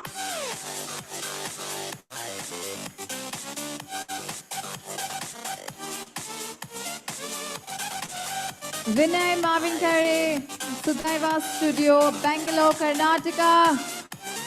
Yes, yes, yes, go for it. Get all the whistles.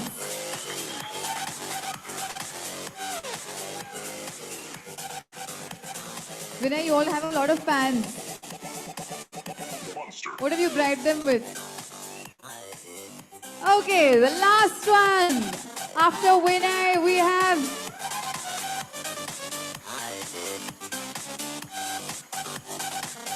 Vineet K, The Matrix, Kannur, Kerala.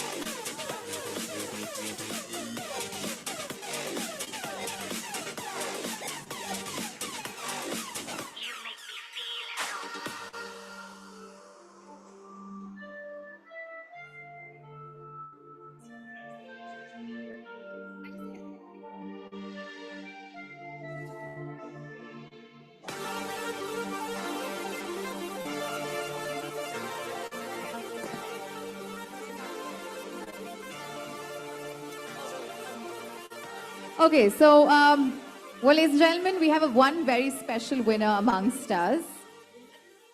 Vineet is done, right? Vineet? Okay. So, one very special winner amongst us who will take home this title of People's Choice iGen winner. And this award was chosen by all of you.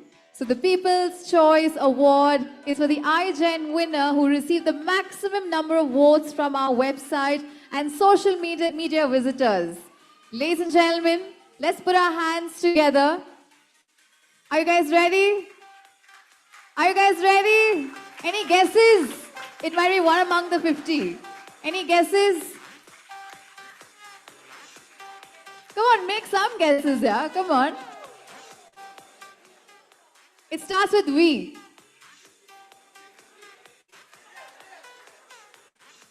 It starts with we and Vinay Mavinkar, Sudharma Studio.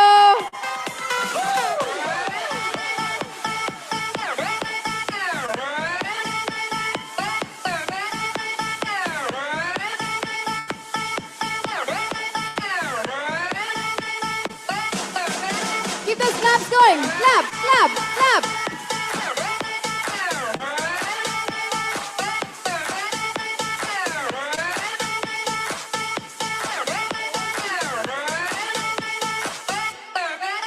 Okay, now, the most fun part. Can I please stay back? Can we invite all the 50 of you up on stage? Let's have a quick picture with all of you.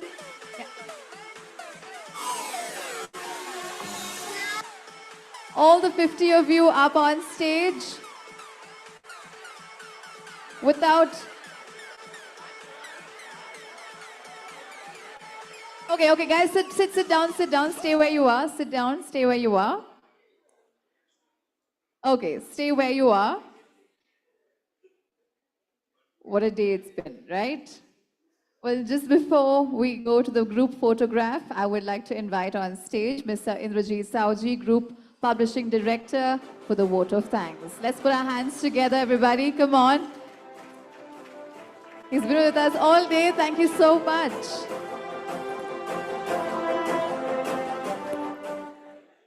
Good evening, ladies and gentlemen, boys and girls.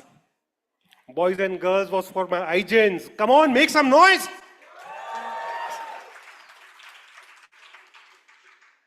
I'm deeply honored to have this opportunity to deliver the vote of thanks on this remarkable occasion.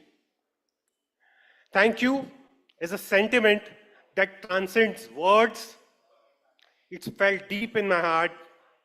First and foremost, I want to express my heartfelt gratitude to all the distinguished delegates for gracing this occasion. Your participation has truly enriched this event. I would also like to extend my heartfelt gratitude and sincere thanks to the jury members and the invited speakers who have traveled from the length and breadth of the country to be with us today, spending 2 valuable days despite their most busiest schedule. A round of applause for all of them. Your unwavering guidance and support have been instrumental in shaping this success of this conference.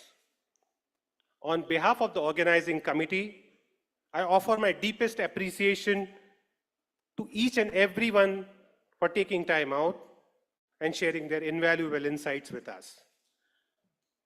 I would also like to take this opportunity to congratulate the newly recognized iGens. A huge round of applause for you and your hard work and your creativity that have got you here today on this stage. You are the shining stars of the industry, and I'm confident that you will continue to elevate the Indian design scene to a greater height. As Mohitji mentioned yesterday, Sandeep mentioned today, India is the shining star. Please wear India on your flag and soar new heights and take Indian design to the globe.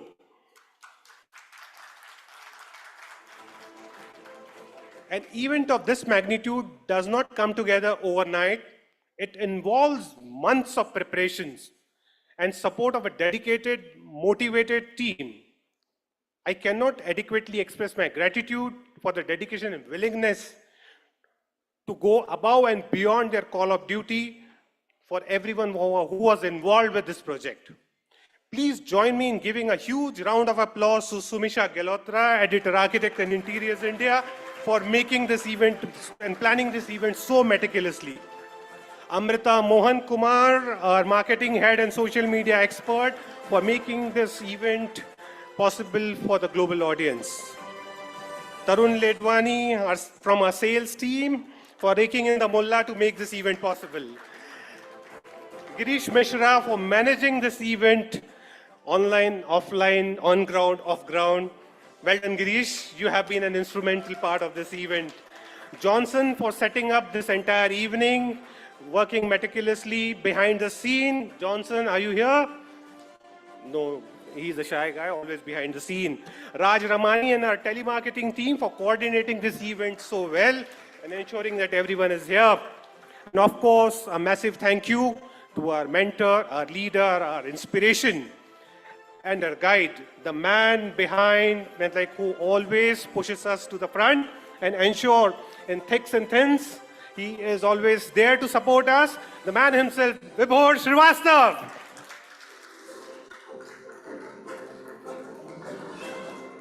A big thank you to Rahul Sequeira for believing in us and ensuring that we perform to our best. I am profoundly grateful to all our sponsors. This event would not have been possible without the generous support of you. I extend my deepest thanks to our presenting partner, Jaguar. A special mention to Mohit ji, Ranbir ji, Sandeep. Let the applause go on. Our powered by partner, Ika Pidilite. Thank you, Manish Ahere ji, Viresh Malhan, Kushbu, Shreya, for being our partners. Our category partner, Bunidam, MCI Marble. A big thank you to Captain Edwin Saldana, Ashish, Ms. Rahul, I can't see Rahul Maheshwari, for your unwavering support. A big thank you to Fundamax, our exhibit partner. Thank you, Mr. Reddy, for always standing with us. Hafle, our interior solution partner. Ganesh, who had been a great support always. Yes, a round of applause for him, guys. Finally, let me give a special round of applause to our wonderful MC for hosting this event so well. Thanks, Tejasvi. You were really Tejasvi and Ojasvi as well in your money. This is Indrajit Sauji signing off with a promise to return next year with an event more powerful, more bigger, more grander. It's time. If time is money, today you have invested a lot in us. Thank you. Thank you for making this event a success. Have a wonderful evening. The bar is open and the evening is still young. And iGens, it's your time. Please make the best out of it. And please gather on stage for a group photograph. And there is the photo booth right at this, on the right-hand side of the hall. Please do click photos as superheroes of tonight and make the most of it. Thank you once again. Thank you. Thanks for time. Can we have all the iGens on stage, please? Can we have all of you up on stage, everybody? Come on, come on, come on.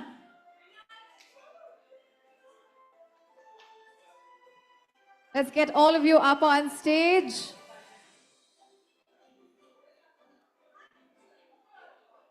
Yeah, you can remove your tags. Please don't carry anything up on stage. We just want you.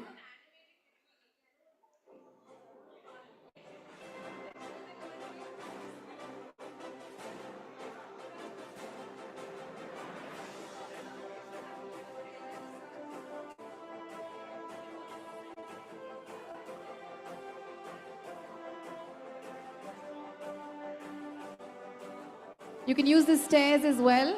You can use the area down.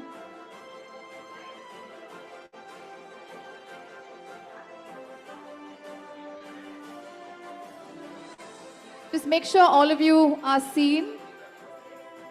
You can step down as well. You can step down as well. You can move.